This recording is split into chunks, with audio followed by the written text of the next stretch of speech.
A quick like and subscribe really helps our channel grow and allows us to bring you even more amazing content. Thank you for your support. Confession: high school stunt that I'll not forget even in afterlife.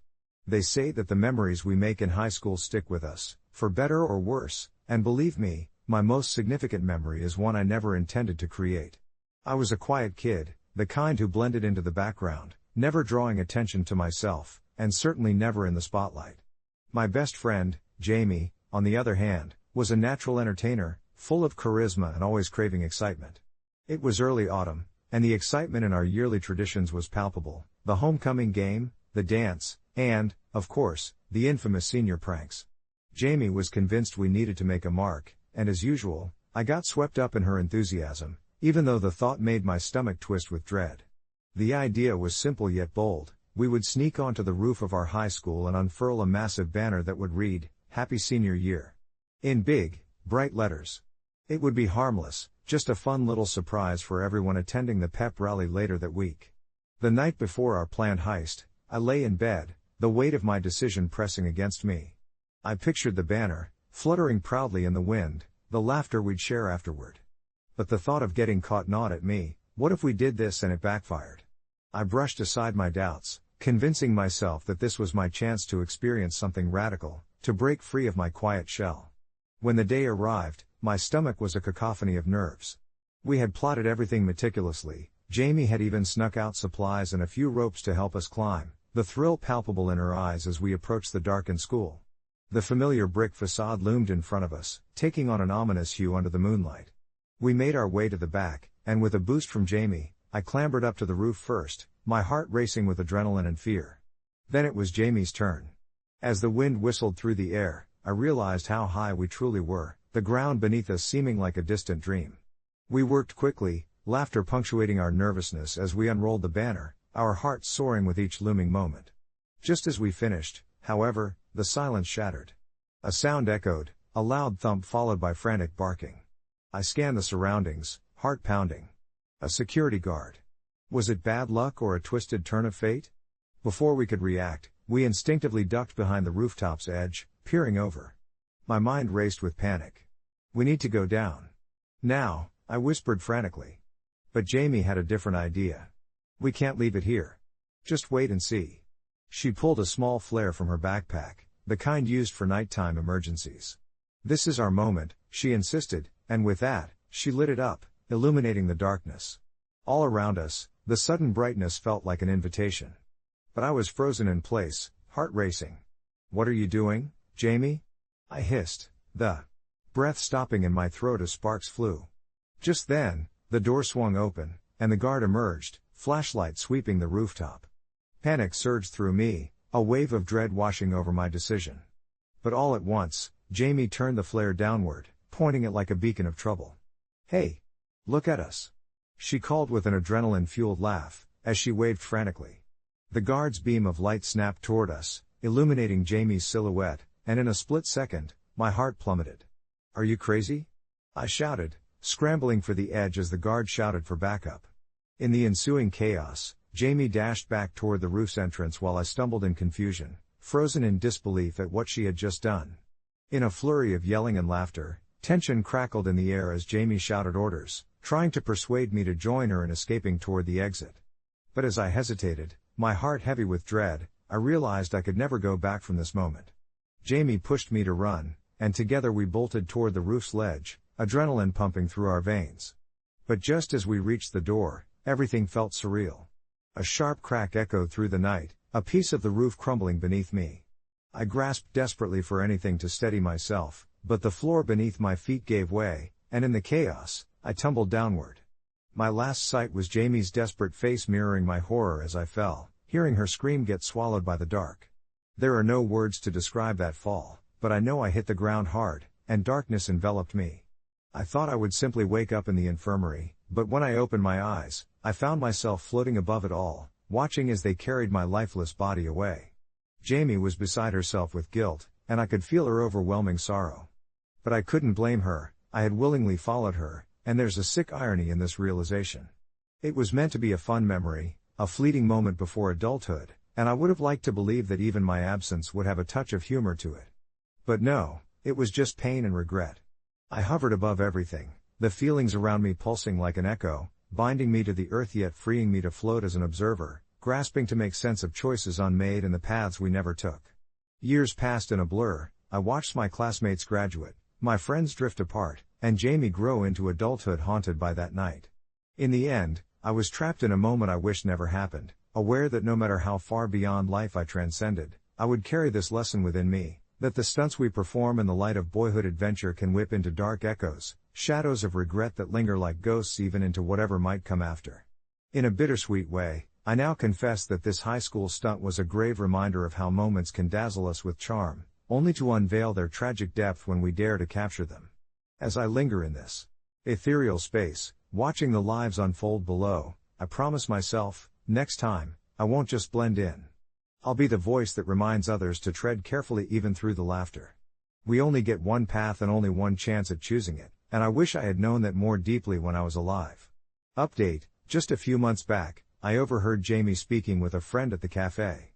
She mentioned how she'd finally decided to share the story of that night at a memorial for me. I felt a bittersweet pang. My story didn't end there. I was still part of her world, still woven into the fabric of memories, and though it hurt, it felt warm too, like a lingering embrace from the beyond. In that moment, as I lingered in the shadows, my essence intertwined with the soft buzz of the cafe, I was struck by the thought of Jamie sharing that night's tale. It had been just over a year since I had slipped quietly from the world, leaving behind a mournful ripple that affected so many. At first, I hovered close to my old friends, invisible yet present, sensing their grief, their guilt over what they could have done differently. I felt the weight of their what-ifs and if-onlys wrap around me like a heavy blanket, smothering my spirit, yet deep down, I wanted to reassure them through the veil that it was okay. But that night at the cabin, the one I hoped they'd preserve as nothing but a joke among friends, was a swirling storm in the tapestry of my legacy. It started auspiciously, filled with the laughter and camaraderie of my senior year, all those youthful ambitions chatting together under the starry sky. We had gathered under the pretense of a harmless senior send-off, but unearthed in the dark of that gathering was reckless bravado. The plan seemed simple: impress everyone by swinging off the old bridge, the one that arched above the river, daring each other to take the leap with unspoken fears hiding behind our bravado. Jamie was one to rally the troops, her laughter a sweet bell that beckoned us to the challenge.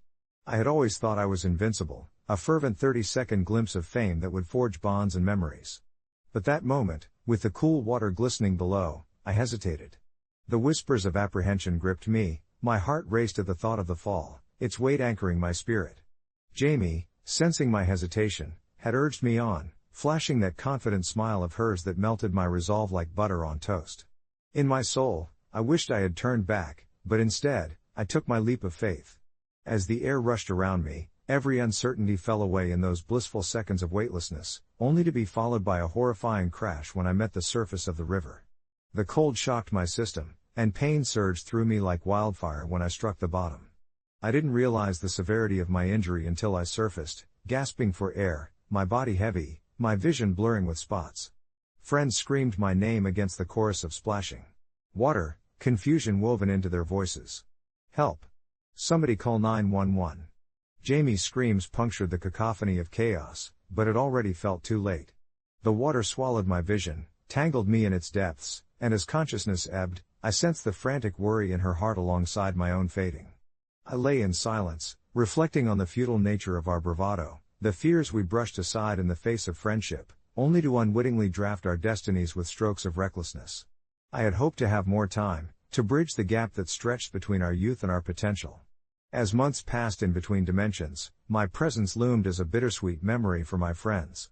Jamie's eventual decision to share the story made me feel like a whisper of an echoed promise, a reminder that life, in its fragility, demanded we chose our stunts wisely. I could see her sitting at the memorial with tearful eyes, speaking to a cluster of friends whose lives I had touched. My heart swelled with an imperfect sense of pride. I was no longer just a student remembered for my final act of folly, but a beacon urging those still living to treasure their paths, to heed the whispers in the silence as they chose how to leap into love, life, and courage.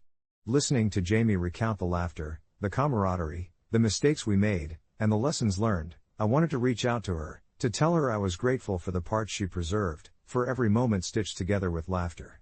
In that space, I found a sense of peace, knowing that even in this other existence, I could still connect with them through memories, stories, and love.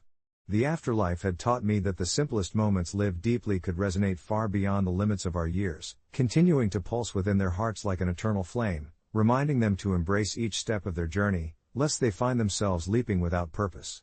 As I drifted in this realm of whispers and glimpses, the warmth of those emotions enveloped me, comforting yet tinged with a haunting sadness. I often found myself revisiting that night, the laughter mingling with the taste of regret, like a bittersweet lemon slice on the tongue. At the memorial, I imagined Jamie standing in front of their gathered friends, her voice a gentle tremor as she recounted the tale of our fateful adventure. Her face would light up, reflecting the humor we shared, yet behind her laughter, I sensed the unmistakable shadow of loss, a reminder that while joy could fill the air, it was tempered by the absence of my physical presence. In this ethereal space, I understood the weight of her words, how the memories we create can illuminate even the darkest corners of grief. I wished I could manifest beside her, to place a reassuring hand on her shoulder, to give her a nod of encouragement, to tell her that sharing our story could perhaps lighten her own burden. But I reminded myself that this was not about closure for me, it was about liberation for her, a chance to reclaim our narrative, to pull beauty from the wreckage of that chaotic night. As days passed in the afterlife, a sense of harmony settled within me, a gentle balance that allowed memories to flow without judgment. My existence had shifted from one of fleeting moments to a timeless presence in the stories of others. I began to see Jamie through a different lens. She embodied resilience, a true testament to the strength that lies beneath vulnerability. I reveled in her laughter, wishing I could shower her with affirmations of the adventures we shared, the spontaneous road trips with the music cranked up, the endless nights of sharing dreams under a canopy of stars. What struck me most was how these memories didn't merely cling to Jamie, they expanded, intertwining with the lives of all those who loved me. Friends altered their paths, they hugged a little longer, held on to moments a bit tighter. Even in their trials, I could sense laughter bubbling close to the surface, reminding me that I hadn't vanished but merely transformed, becoming a part of every shared smile and tear among them. I felt their journeys unfurling, and I was a silent witness, a ghostly cheerleader, rooting them on from the shadows. Time flowed differently here, moments from my life melded with theirs, creating a beautiful tapestry rich with color and texture, vibrant with experiences lived fully, reminders that life was meant to be savored. The night of the memorial arrived, and I floated near the edge of their gathering, sensing the mingling energies around me. As Jamie took her place at the front, the room hushed, enveloped in an air thick with anticipation and emotion. She shuffled her notes, but her gaze wandered, and in that momentary pause, I felt the ripple of connection we shared. When she began to speak, her voice cracked. It wasn't just about me, it was about us, about how each laughter-filled moment had woven our lives closer. She recounted our grand plans to take over the world, our ridiculous stunts, and how we dared each other constantly to push boundaries, capturing the essence of our friendship. As her story unfolded, I could see my friends nodding, laughter breaking like gentle waves against the shore. I wished I could shout, to fill the room with the joy I felt, to tell them that their happiness was safe with me now, that I would forever cherish those memories. As she reached the climax of the night, speaking about the final act of rebellion that had brought me here, it was not guilt that washed over me, but an overwhelming sense of love. She forgave me, in front of everyone, for the consequences of that fateful moment. I felt a warmth flood through me, something new, a recognition of the beauty that can arise from chaos. In that moment, I knew we were more than the sum of our experiences, we were a constellation of moments shining bright with vulnerability, laughter, and growth. It struck me suddenly, how our lives, entwined by joy and despair, continued to push forward, an unbreakable bond nestled within the fabric of time.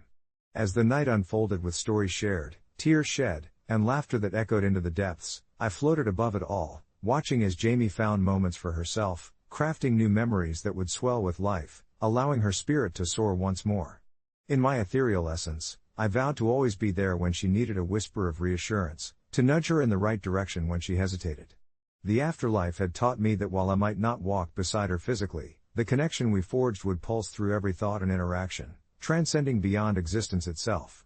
And as the night drew to a close, I felt a strange exhilaration wash over me. Perhaps this was the end of my story, but it was not an ending filled with sorrow or regret. Rather, it was a gentle beginning, and I would forever be a part of her story, living on in laughter, memories, and a legacy of love that neither time nor space could sever. The morning sun spilled through the kitchen window, casting a warm glow across the table where I sat, a large glass of steaming coffee cradled between my hands. I wasn't what you'd call an extravagant person. In fact, I prided myself on my simplicity. But coffee, especially freshly brewed, was my guilty pleasure.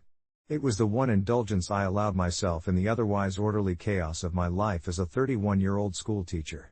My sister had dropped off my 8-year-old nephew, Jonah, for the weekend, as she often did when she needed a break, and while I adored the little guy, he could be a handful.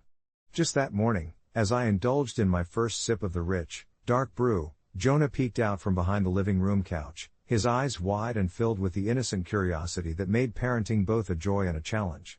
I was aware of the rules around kids and caffeine. My sister often had gentle reminders about the dangers of caffeine for young ones like Jonah, yet I folded inwardly and thought about how I could have such a small moment to myself without feeling guilty. The coffee would surely not do him any harm if he just admired it from a distance, right? So there I sat, savoring that warmth, allowing myself to enjoy a moment of solitude amidst the weekend's planned chaos. As the rich scent twisted through the air, I heard Jonah's little feet skip closer, his eyes darting back and forth like he was deciding whether to venture deeper or stay put. "Aunt Mia, can I have some?" he asked, and I froze for a moment, the notion of sharing my coffee appalling yet amusing at the same time. Jonah, with his chocolate brown curls and cherubic face, gave me that hopeful gaze, and in that moment I felt the tug of decision weighing on my heart. On one hand, I wanted to tell him no, a responsible adult's instinct kicking in, fearing the rush that could send him bouncing off the walls and ruin our calm Saturday morning. But on the other hand, there was a certain sweetness and nostalgia tethered to my own childhood memories of adult behavior, a notion that adults had a magical drink that captivated and contented them. Just a little sip, I finally relented, pouring a single, cautious teaspoon into a small cup, the aroma rich and inviting. I watched as he took the cup in both hands, lifting it to his lips with a serious focus, and for a brief moment, I felt a sense of triumph, as if I had shared one of my cherished rituals with him, bonding beyond the usual aunt-nephew facade. But that triumph was overshadowed by a growing weight of doubt when Jonah made a grimace that could only be described as a mixture of confusion and alarm, his little face scrunching up as he choked on the unexpected bitterness. "Ew. That's gross," he exclaimed, immediately setting the cup down, and in that moment, I felt my heart sink. Embarrassment washed over me like a wave. Had I really just given my nephew coffee? What was I thinking? Guilt settled uncomfortably in my stomach, reminding me of the rules I had so carelessly brushed aside. Jonah's response echoed in my mind. The fun I thought we might have shared from the experience felt distant now, clouded by the undeniable responsibility that lay heavy upon me as an adult figure in his life. The thought that I might have clouded our weekend with repercussions played out in my head like an unexpected horror show, and my heartbeat quickened with the fear of needing to explain myself to my sister. Later that day, my worst fear was realized when Jonah casually mentioned our little coffee episode during dinner, and his mother's eyes flickered with a mix of surprise and concern. "Mia," she said, her voice carefully measured, "I thought we talked about this.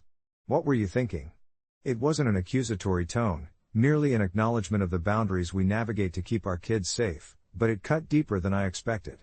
I introduced tension into a lively Saturday dinner, and guilt washed over me anew as I tried to defend my actions, explaining my reasoning, but it felt flimsy even to my own ears. The words stumbled out. Maybe I had been foolish, seeking to connect through something that, in hindsight, was never meant to be shared. I could feel my heart racing, the apprehensive air pooling around us in palpable silence as my sister measured her next words carefully. After the initial tension faded, the conversation softened, allowing me a moment of reflection. They say being a parent is full of mistakes, and I had just stumbled into mine, with a mere glass of coffee. Nevertheless, I was determined to learn from it, to be mindful of the small pleasures that should remain mine alone, while still being the aunt who brought joy. I wrapped up the evening by redirecting our focus to the cookies we made together earlier that day. It felt good to laugh and create new memories. As I put Jonah to bed that night, he clung to the memories of cookies and stories, the earlier incident slipping into the backdrop of laughter as if it had never happened. I tucked him in, kissed his forehead, and whispered an unspoken promise to myself that I would let the adults indulge, share the experience, yet hold to the boundaries that protected the innocence still residing in young hearts. A few weeks passed before I felt the urge to update on the timing of our coffee incident, one night after a large family gathering.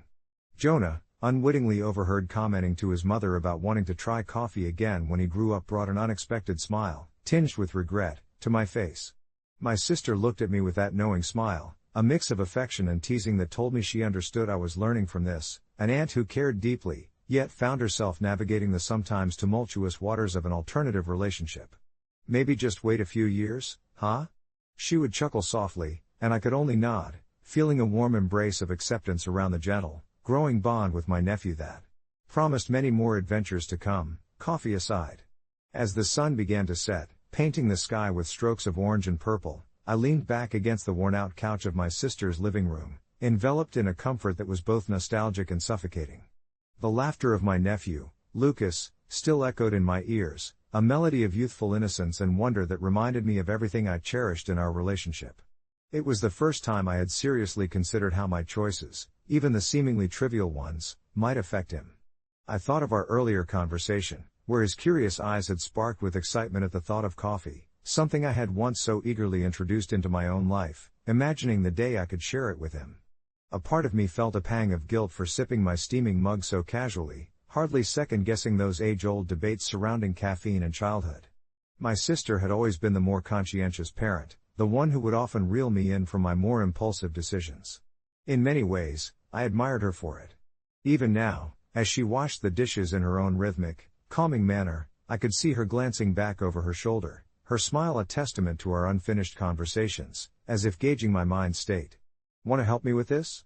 she called out, gesturing to a pile of colorful plates glinting in the fading light, her voice a soft invitation. I stood, shaking off the remnants of self-reflection, and joined her in the kitchen.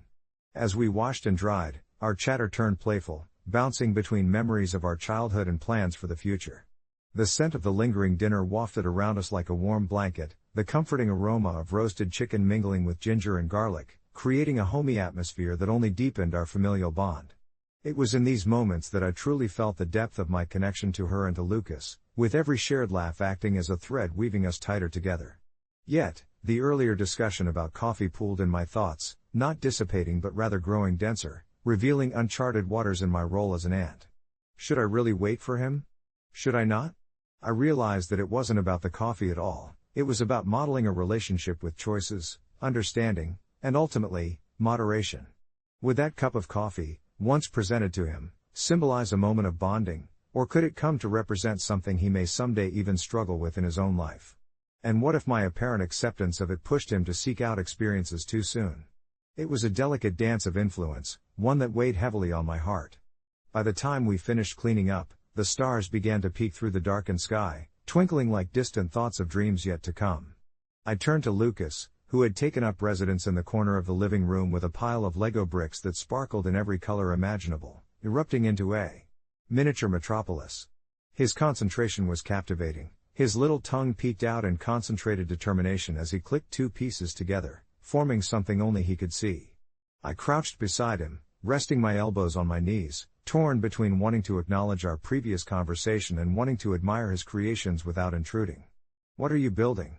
I asked, genuinely intrigued. He paused for a moment, glanced at me, and in his innocent wisdom replied, "A cafe. You can have coffee there, and I'll have lemonade. Maybe after we finish building, we can have a pretend coffee party." That beautiful blend of imagination and earnestness brightened my heart. His words shifted my perspective entirely. Instead of thinking about coffee as a potential source of conflict, I started to envision it like this magical centerpiece of an adventure, one where we could share not just drinks but laughter, stories, and dreams. There in that moment, understanding blossomed. Perhaps it wasn't about the right age for coffee but rather about creating safe spaces for experimentation and growth, together. I leaned in closer. "That sounds perfect, buddy. But let's keep the lemonade flowing first, maybe?" We both laughed, and I could feel the weight of uncertainty slipping from my shoulders like a fading shadow. Hours passed in what felt like mere moments, the cafe of imagination taking shape before us. Our pretended coffee party blossomed into a storyline unexpected yet wholly refreshing. In that playful creation, I found myself as not just an aunt but also a partner in adventure, letting go of predetermined answers and embracing openness instead. It was less about right or wrong, AITA labels, and more about connection, heart, and all the memories waiting to be made. As I tucked Lucas into bed later that night, he yawned widely, sleep creeping onto him like a gentle tide.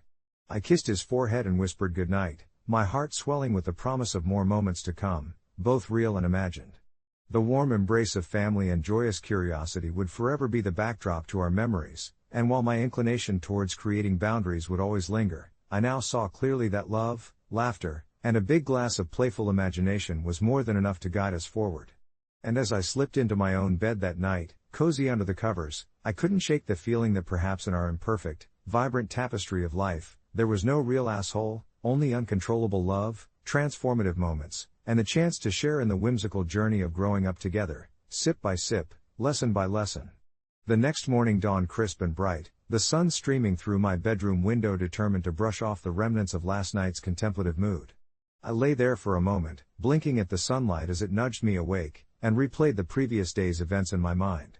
My thoughts flickered back to my nephew, a small whirlwind of laughter, mischief, and boundless energy that he was, and the peculiar mix of apologies and conversations that flowed between my sister and me. It was as if a gentle wave had washed over our relationship, yet another layer added to an already profound bond that had been built over years of shared stories, both poignant and silly. As I pulled on my favorite oversized sweater and ventured into the kitchen, the rich aroma of brewing coffee wafted through the air, a familiar embrace that welcomed me to the morning. I paused, contemplating how a simple morning ritual could transform into something deeper. The bubbling of the coffee machine harmonized with the soft chirping of birds just outside my window, working together to set the stage for a new day of connection. Just then, the kitchen door swung open, and in came my nephew, his hair tousled with sleep and eyes wide with excitement. "Auntie," he shouted, a huge grin stretching across his face, and I felt my heart swell. Here he was, full of potential, and I wanted nothing more than for him to know the warmth of genuine connection, even if it came with a side of caffeinated misunderstandings. We concocted a plan, a departure from our usual weekend routine. Today would be a day of adventure, designed around the imaginative whims of a 5-year-old. We decided to transform our small backyard into a coffee shop, complete with a makeshift menu scrawled on a piece of cardboard and a tea set I unearthed from the cupboard, which would serve our coffee, hot chocolate topped with whipped cream, of course. Tossing on our shoes and bursting outside, my nephew and I giggled as we pretended to grind coffee beans with theatrics, his little hands mimicking the motion dramatically as if he were an acclaimed barista. As the morning ebbed away, we turned our little shop into a flurry of activity, inviting my sister to join in on our fun. She chuckled along with us as we filled cups with chocolate, adorned with colorful sprinkles and chaotically topped with whipped cream. Each sip was a burst of joy, a testimony to the little moments that mattered so much. We served imaginary customers, took requests, and my nephew delighted in pretending to be the chief server, wearing a makeshift apron that hung like a shroud around his narrow shoulders. But amidst the laughter, I couldn't shake the thought of how easily miscommunication could stir waves of unease and overreaction, a whisper of anxiety tugging at the corners of my contentment. I watched him, absorbed in the make-believe world we created, and I realized that every moment we spent together was a lesson in understanding, his innocence reminding me of the joy and simplicity, yet also teaching me about nuances, about flaws and acceptance. If we could turn something as trivial as a glass of coffee into a heartfelt conversation about boundaries and love, then surely, we could navigate the complexities of our relationship with grace. As the sun dipped lower in the sky, casting a golden hue over our backyard makeshift cafe, I felt a wave of conclusion wash over me. Our day had unfolded organically, each moment rich with laughter and genuine connection, reinforcing the idea that there are no real assholes in this journey, just individuals growing, learning, and sometimes misstepping. I looked at my sister, who caught my eye from where she sat, a knowing smile on her lips. We shared a silent agreement: we were navigating this beautifully complicated realm of family, side by side. That evening, as the stars began to twinkle overhead, I tucked my nephew in, sharing stories from my own childhood, the ones that inspired the creation of our backyard cafe. He listened intently, his eyelids drooping as a peaceful smile graced his lips. As I kissed him goodnight, a rush of hope filled my chest. This was only the beginning. We would continue to create, to explore, and to understand one another, sip by sip, lesson by lesson, growing together in the radiant tapestry of life. And who knew? Perhaps I'd bring a larger, warmer kind of coffee into our cafe the next time, but for now, this evening was perfect just as it was. You know that feeling when you're sitting at a bar, nursing an overpriced whiskey, and you think, today couldn't possibly get any worse? Well, that was me last Tuesday. I had just wrapped up a job interview for what I thought was my dream position. I'd meticulously prepared for weeks, so naturally, when I bombed the final question, I felt like I'd just thrown my future out the window. As I stared into my glass, feeling sorry for myself, my phone buzzed with a notification.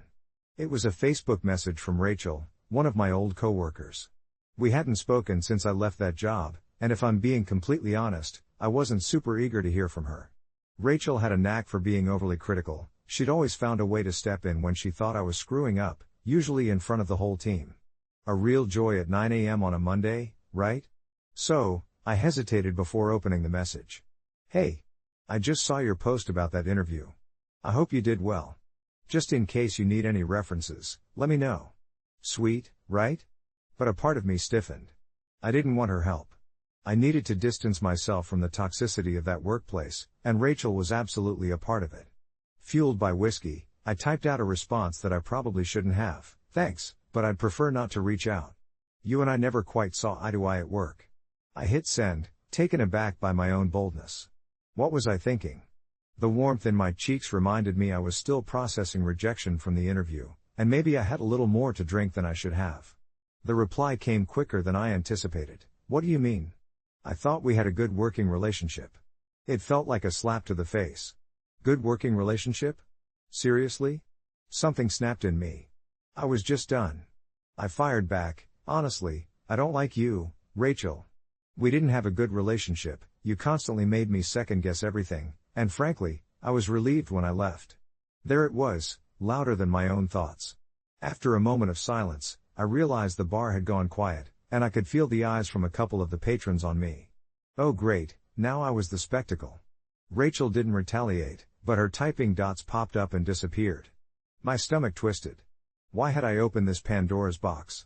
Finally, her response was blunt. Wow, I didn't realize I affected you so much. Part of me wanted to take it back, to feign a moment of weakness and resolve it like adults do. But another part wanted to just bask in the clarity of my honesty, even if it terrified me. That night, as I replayed our conversation, I couldn't help but feel a mix of relief and guilt. Maybe I didn't need to have said it in such a public way, but honestly, I had operated under denial for too long, and now the truth was hanging in the air, an exposed nerve I couldn't ignore. In a moment of vulnerable self-reflection, I decided I needed to accept my feelings, however harsh they were. The overwhelming urge to redact was met with a deep-seated understanding. I had finally set a boundary. Fast forward a week, and I learned Rachel had shared our exchange with the whole office, whether out of petty revenge or as some sort of misguided lesson in accountability. The office chatter spiraled, and I became that girl who told off her coworker. It wasn't exactly the outcome I envisioned, but it did bring some clarity. I realized a significant part of my discomfort in the workplace wasn't just Rachel's critiques, but how I allowed her voice to overshadow mine. I had a choice now. I could remain silent about the kind of work environment I wanted, or I could advocate for it fiercely. I chose the latter. Ultimately, it became a turning point. Being honest set me free in ways I didn't expect. Sure, I had momentarily alienated myself from a crowd, perhaps dealing that infamous blow of social discomfort, but sometimes, severing ties is what leads to new beginnings.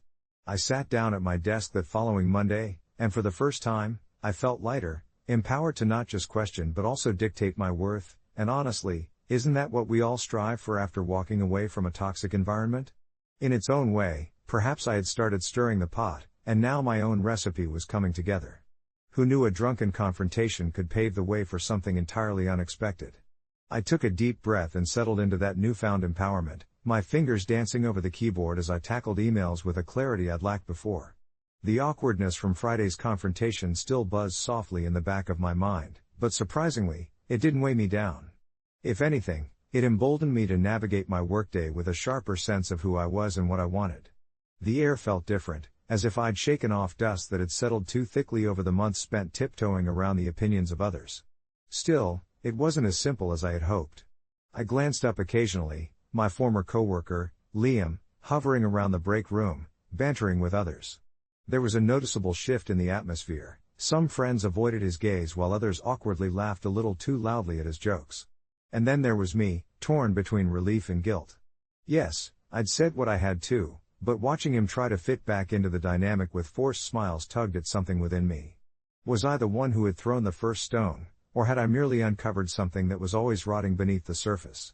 After the day stretched on, I found myself in a meeting where he made a comment that was, quite frankly, absurd.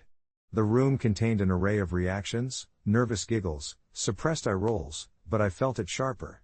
The urge to call him out again gnawed at my insides, but this time, I held my tongue. The last confrontation had rocked the boat enough. My job wasn't worth the backlash of becoming the office pariah. I decided instead to be the observer, taking mental notes of how people interacted with one another, how toxic conversations shifted like the tides, and recognizing that I was free to swim away from that shoreline. Later, as I was packing up for the day, a nagging thought played in my head: was my confrontation worth the unraveling it caused? It felt good to speak my truth, but I didn't want to spiral into another black hole of conflict. I let it roll around for the rest of the evening, along with the slower moving hum of my thoughts. I got home and poured myself a glass of wine, sank into my couch, and turned on a show that I knew would soothe my restless brain. Then I picked up my phone and scrolled until I found that subreddit I frequented. As I typed out my experiences, framing it just right to elicit some feedback, I felt a tide of hope.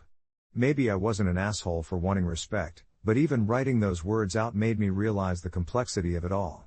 We are social creatures, but we often forget that the cost of fitting in can sometimes be the highest price of all. The next day, I entered the office, buoyed by the feedback I'd already received from various users on Reddit. Many encouraged me to keep being true to myself, while others raised valid points that got me thinking. Maybe with subtlety rather than outright honesty, there could be a middle ground. Just then, I spotted Liam at the far corner of the break room, isolated but not entirely alone. He was talking to Sarah, an old friend of mine from another department. My heart sank slightly. Was this the moment we should talk about what happened? I hesitated, my mind racing. Did I really want to address it like adults? I noticed Sarah laugh at something he said, and with it came a twinge of jealousy I didn't know I had. Suddenly, I craved closure, but I wouldn't allow myself to be the one to initiate it.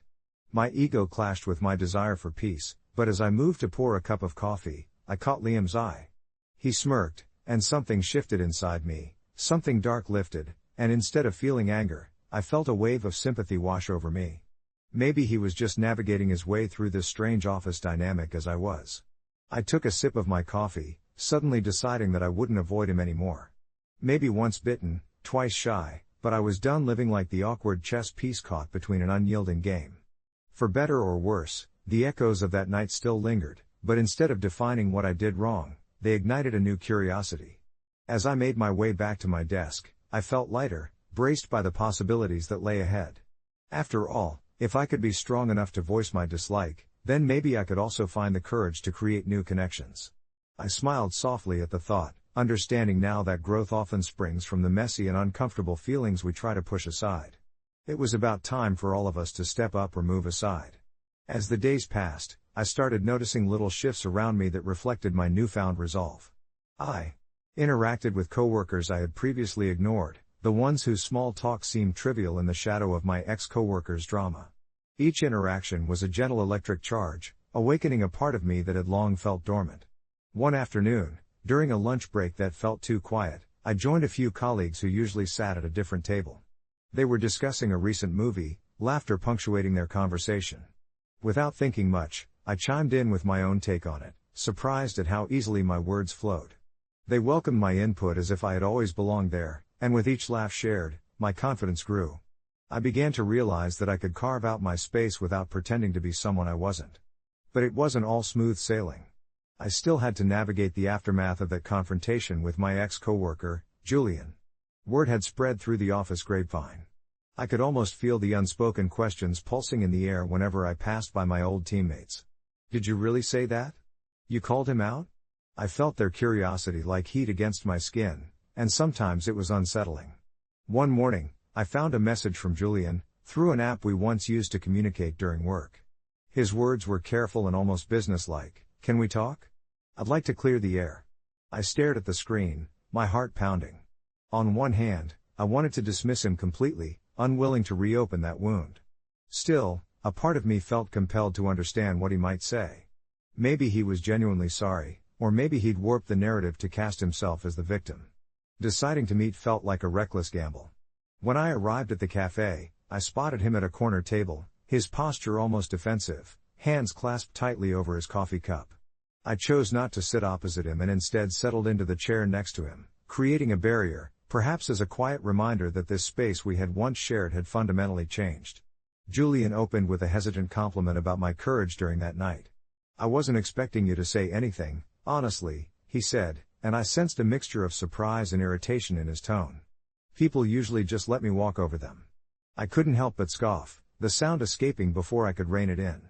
"You know, you've made a habit of stomping on others to get ahead. Maybe that's why no one stood up to you before."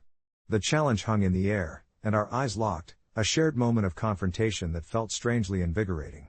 His expression shifted, caught between irritation and a hint of self-awareness.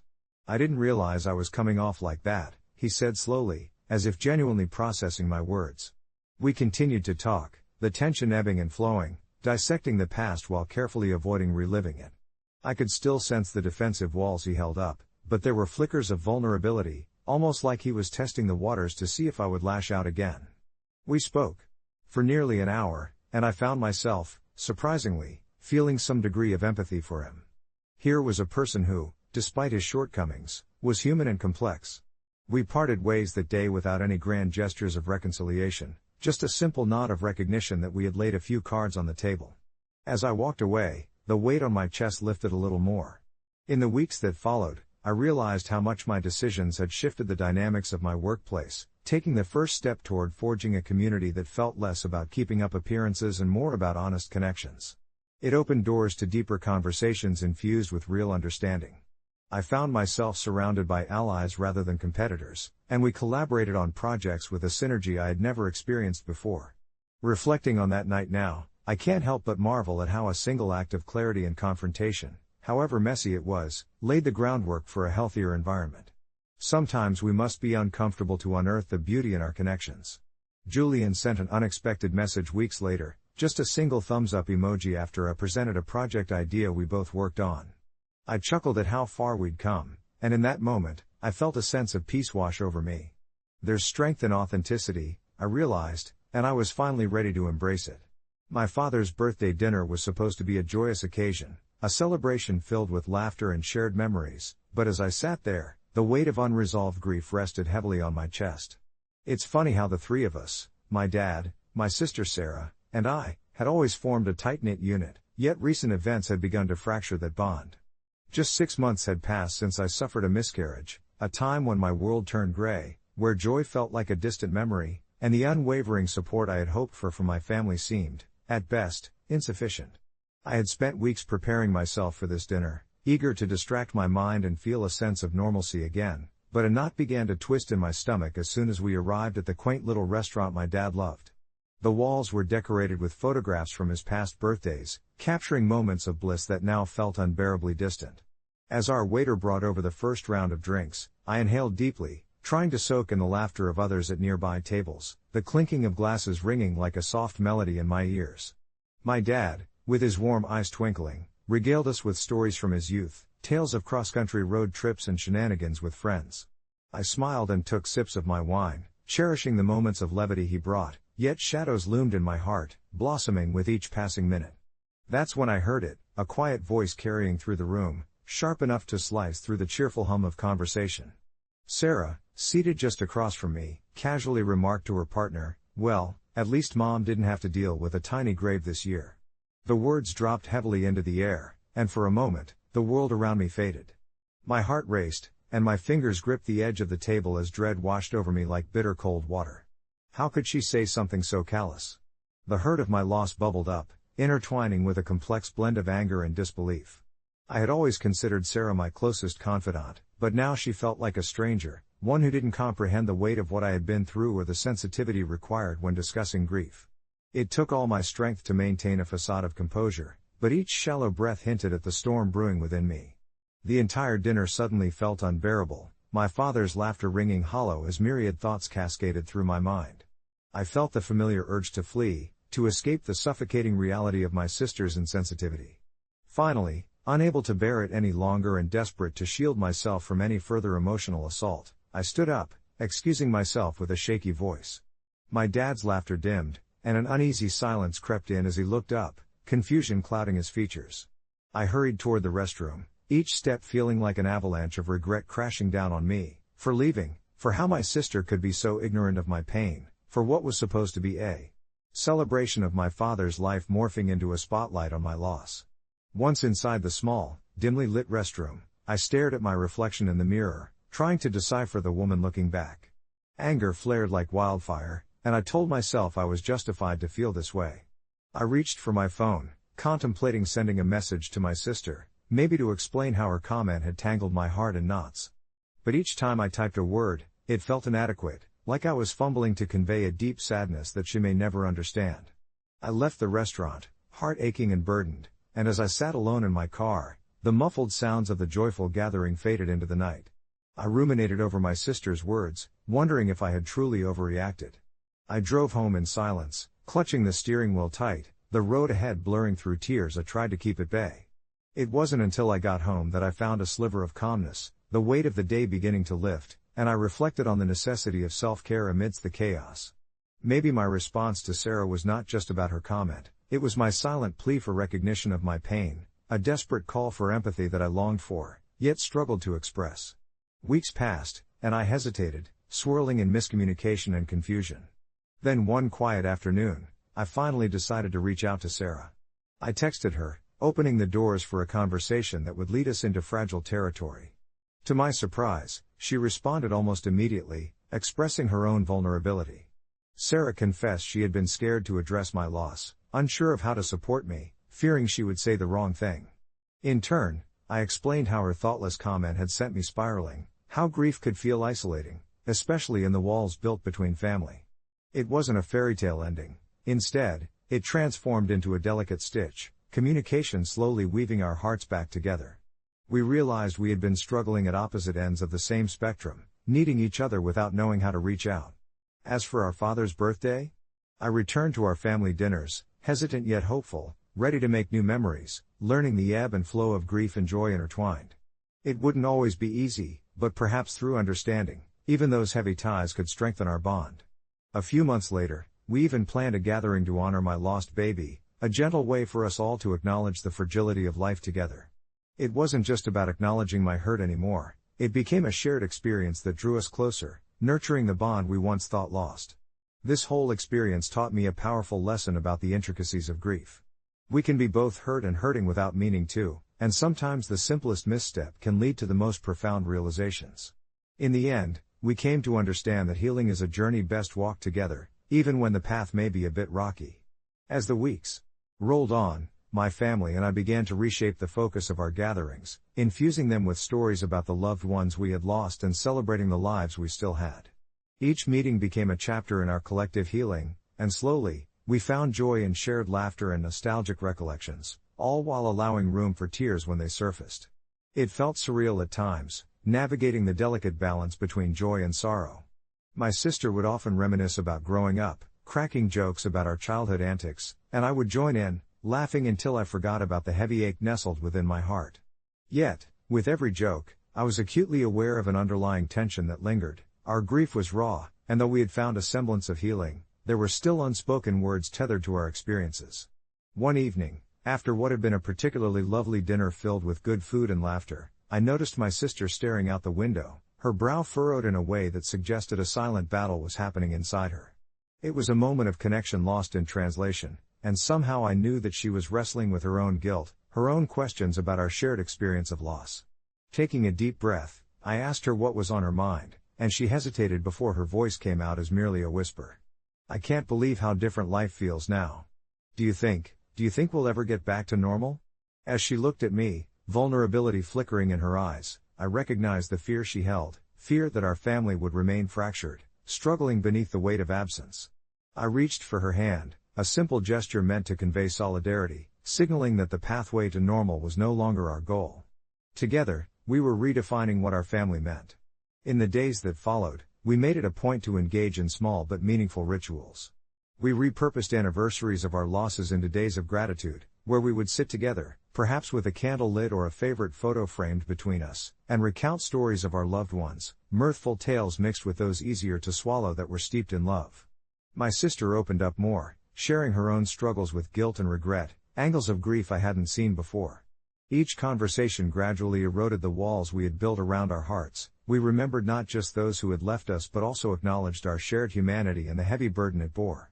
Healing often felt like 2 steps forward and 1 step back, but each shared moment brought us closer to the heart of what it meant to be family. My father, who had been notably quiet after my loss, appeared to appreciate this newfound dynamic, often chiming in with his own stories that nurtured the laughter in our home once again. He became a stalwart foundation beneath our feet, always encouraging us to lean on him when the weight of our sorrow became too heavy to bear alone. I learned that he, too, was navigating his grief in his own way, the quiet moments of reflection weaving together a narrative of strength and vulnerability that inspired me to keep pushing forward. As spring began to emerge with its floral blooms, glimmers of hope sparkled amidst our healing. I had always held the belief that moments of shared vulnerability could bind us closer together, and my experience had only reinforced that notion. The rocky path I had trekked with my sister transformed into vibrant hues of compassion. However, it wasn't until one particular afternoon, while we were sipping coffee on the porch, that I felt we had truly turned a corner. "You know," my sister said, her fingers absent-mindedly tracing the rim of her cup, "I think about the baby often.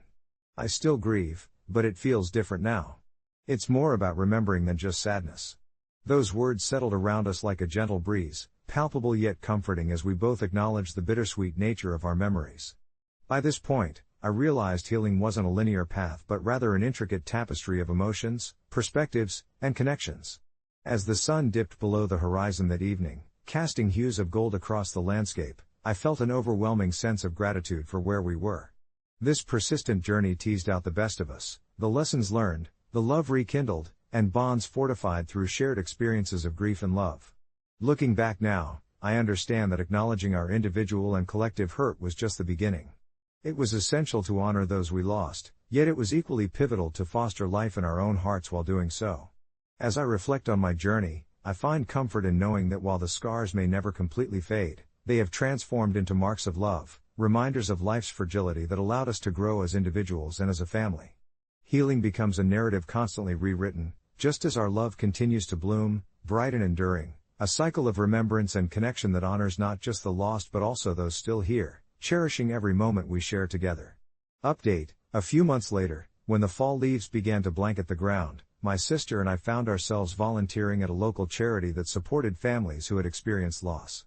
We thought perhaps we could bring some comfort to others navigating similar paths, and in doing so, strengthened our bond even further.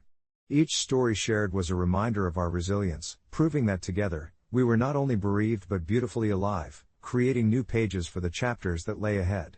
The crisp air of autumn wrapped around us like a soft blanket as I walked alongside my sister, Emma, through the bustling community center. The scent of cinnamon and nutmeg wafted from the nearby kitchen, where volunteers were preparing a feast for the families we hoped to support. I looked at Emma, her hair dancing in the light breeze, and felt a warmth blossom in my heart. It was hard to believe how much had changed since that fateful birthday dinner, where everything had unraveled in a flash of pain and misunderstanding. The air felt lighter now, like the weight of grief had transformed into something we could carry together. Volunteering became a sacred ritual for us, not just a service to others, but a space for our own healing. Each week, we would share stories with those who understood our journey, laughing, crying, and sometimes sitting in contemplative silence. It was in these moments, surrounded by people clinging to hope amidst their sorrow, that we found clarity in our suffering. One evening, after we had helped set up the space for a support group meeting, Emma turned to me with that familiar, mischievous glint in her eye. She suggested we create a special gratitude wall, a place where we could post notes of appreciation for the little things in life, like the laughter shared over coffee, or the warmth of a hug on a cold day. I loved this idea. It felt like we were taking our grief and turning it into something beautiful, offering it to others as a light guiding them through their darkest moments. Days turned into weeks, and soon we were consumed by an unexpected project, a charity event that would not only raise funds but also spread awareness about the often taboo subject of baby loss. Emma and I brainstormed passionately over cups of tea, envisioning a candlelight vigil to honor those we had lost and to celebrate the lives still being lived. I felt a flutter of excitement. It was empowering to take control of our sorrow, to transform it into a platform that could help others. I reached out to potential speakers, healing coaches, and even local artists who had experienced similar losses, inviting them to share their stories and talents. Our community embraced the idea, gathering behind us, and soon what was once a simple concept blossomed into an event that rippled throughout the town. The day of the vigil arrived, and as the sun set in a blaze of orange and gold, I stood at the forefront of a small group, my heart racing with anticipation. Emma squeezed my hand and smiled, a reassuring gesture that brought me comfort. I spoke openly about our journey, about how we had walked through fire only to emerge stronger, and it felt cathartic to release our story into the world.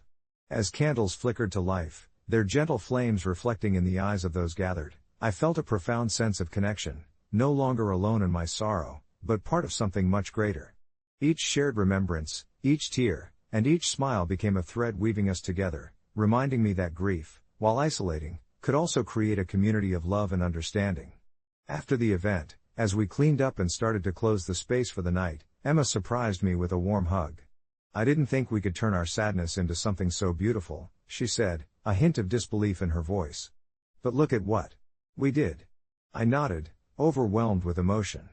The evening had been a testament to resilience, not just ours but of everyone who had braved their own storms. Just when I thought I couldn't feel more connected to Emma, I realized the shared labor of love had sewn us closer, and the fragile harmony we had nurtured gave me hope with deep, unwavering roots. As the days faded into the past, I sometimes found myself reflecting quietly in my room, on the journey that had led me to this moment. It was strange how the air around us seemed to shimmer now, imbued with a sense of possibility and healing. I understood now that while the loss would always be a part of me, it no longer defined my narrative. Instead, it underscored my resilience and illuminated the importance of love and community. Update: a few months later, as winter cloaked the world in white, I received a letter from one of the families we had helped through the charity event. The mother expressed gratitude so heartfelt it felt as though she had reached into my chest to tug at my heartstrings. She informed me that they named their newborn daughter after the baby I had lost. Somehow, those words wove through my grief and into a new, hopeful chapter. I realized that I, too, was creating life anew, forging connections that honored the past while celebrating the present. It brought me comfort to know that even amid loss, love was still growing, binding us all in a beautiful tapestry of remembrance and hope. And so, as the world outside darkened early, I wrapped myself in a blanket of warmth and possibility, letting sleep find me with a heart full of love, knowing that together with Emma, we were brightening the path for others, and ourselves, in this ever-evolving journey of life. It's funny how a seemingly small, mundane moment can spiral into something significant in your life. I never thought tossing out a pillow would lead me to question the very fabric of my marriage. My name is Ethan, and I've been happily married to my wife, Lily, for nearly 6 years. We have those comfortable, cozy routines, the shared cups of coffee on a Sunday morning, evening walks after dinner, and the predictable rhythm of our lives together. But lately, there was something about our shared space that had begun to grate on my nerves, particularly one fluffy, lavender-colored pillow that we kept on our bed, a gift from her grandmother. I should probably mention that it was one of those pillows that carried a constant, overwhelming scent of lavender, almost sickening at times, masking the sense of my own comforting cologne that lingered in the air. At first, it was just a quirky part of our home, but over the months, its presence turned from soothing to suffocating, especially as we prepared for a week-long family stay. I could feel my irritation bubbling beneath the surface whenever I caught sight of it. It was always there, like a persistent itch I couldn't scratch. The night before her family was set to arrive, I found myself tossing and turning, the pillow's scent invading my dreams, wrapping me like a shroud. At 2 a.m, exhausted and desperate, I finally snapped. I can still vividly recall the sensation of the pillow softening in my grip as I carried it down the hallway, heart racing, my mind flooded with conflicting emotions. I felt both reckless and relieved as I swung open the door to the storage room, a small space filled with boxes and old mementos, and pitched the pillow in. It sank into the darkness like a weight off my shoulders, and I felt a jolt of sick satisfaction. I spent the next few hours in a haze of guilt and triumph, thinking about everything else I could say about our relationship, but instead, her family arrived the next morning, and Lily hadn't even noticed her pillow was gone in the chaos of greeting them. But here's where things get tricky. As the day went on, I could see the tiniest hints of concern flickering in her expression. She searched our bedroom, rifling through drawers and shrugging off the chatter of her family, who were blissfully unaware of the mounting tension. I felt that gnawing sense of unease, the kind that creeps into the bathroom mirror when you stand alone, staring at your reflection, questioning your most recent choices. When she finally confronted me, not long after dinner, her eyes were wide, searching for reassurance in my expression. "Have you seen my lavender pillow?" The question, innocent yet loaded, hung in the air between us. I hesitated but ultimately confessed, feeling the flush of shame creeping up my neck. Her silence was deafening, the confusion morphing into something sharper. Instead of comfort, I had thrown away a part of her history, a small piece of her family. And I could see the quiet devastation etched in the lines of her face. Our subsequent conversation was heavy with emotion. I could sense the spiral of hurt in her voice, revealing how that pillow had connected her to memories of her childhood, evenings spent reading on her bed, and the warmth of her grandmother's embrace.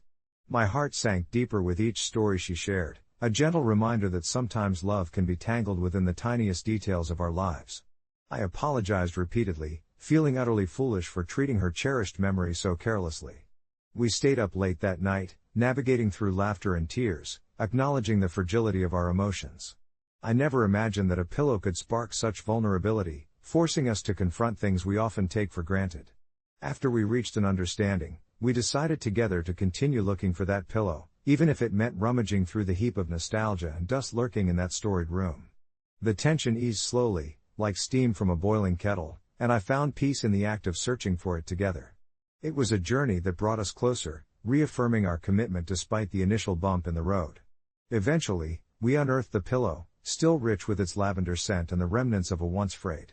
We laughed as I improvised a half-hearted excuse about its coziness and discarded it into another box, recognizing its significance but opting for a new beginning instead. In the weeks that followed, I realized that sometimes, it's the little things that matter most and remind us we're a part of something larger. Our relationships are built on layers of memories, some heavy and some light, but all woven together in unexpected ways. And even now, whenever that scent wafts through the room, it's a reminder not just of a pillow or a memory, but how heartfelt confrontation and vulnerability can mend things we didn't even realize were breaking. Update: a few months later, I stumbled upon a similar lavender pillow during a visit to a local store, and it stirred something unexpected inside me.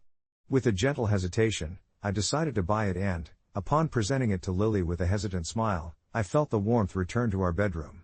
She took one look at it and burst into laughter, realizing the full circle nature of our pillow saga. The new lavender pillow graced our bed, not merely as an item of comfort but as a reminder of our journey, and now, whenever I catch a whiff of it in the air, I smile at how such a simple object can hold the weight of love and understanding. As the days progressed, the lavender pillow became more than just a comfort item. It seemed to weave itself into the fabric of our daily lives, an unspoken vow that we had made to each other to communicate openly and to embrace quirks, whether they be mine or Lily's.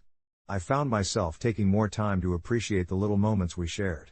Each evening, as we slid into bed, I noticed how the soft texture of the new pillow cradled our heads just right, its soothing scent enveloping us both in an atmosphere that fostered intimacy and warmth. One night, I turned to Lily, illuminated by the soft glow of our bedside lamp, and found her lost in thought, her fingers gently tracing the new pillow's edge. It seemed as if she was contemplating the journey we had just traversed.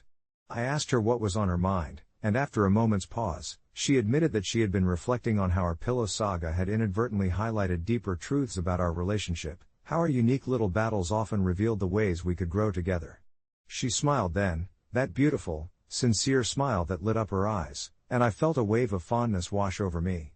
We began to share stories from our past, laughing at the silly, stubborn moments we'd both experienced in our previous relationships, even during awkward shopping trips where preferences clashed like magnets with different polarities.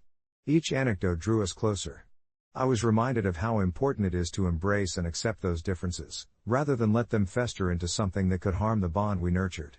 Days turned into weeks, and soon the pillow became a staple in our routine. It was a silent witness to our late-night conversations, whispered secrets, and gentle arguments over whose turn it was to choose a movie.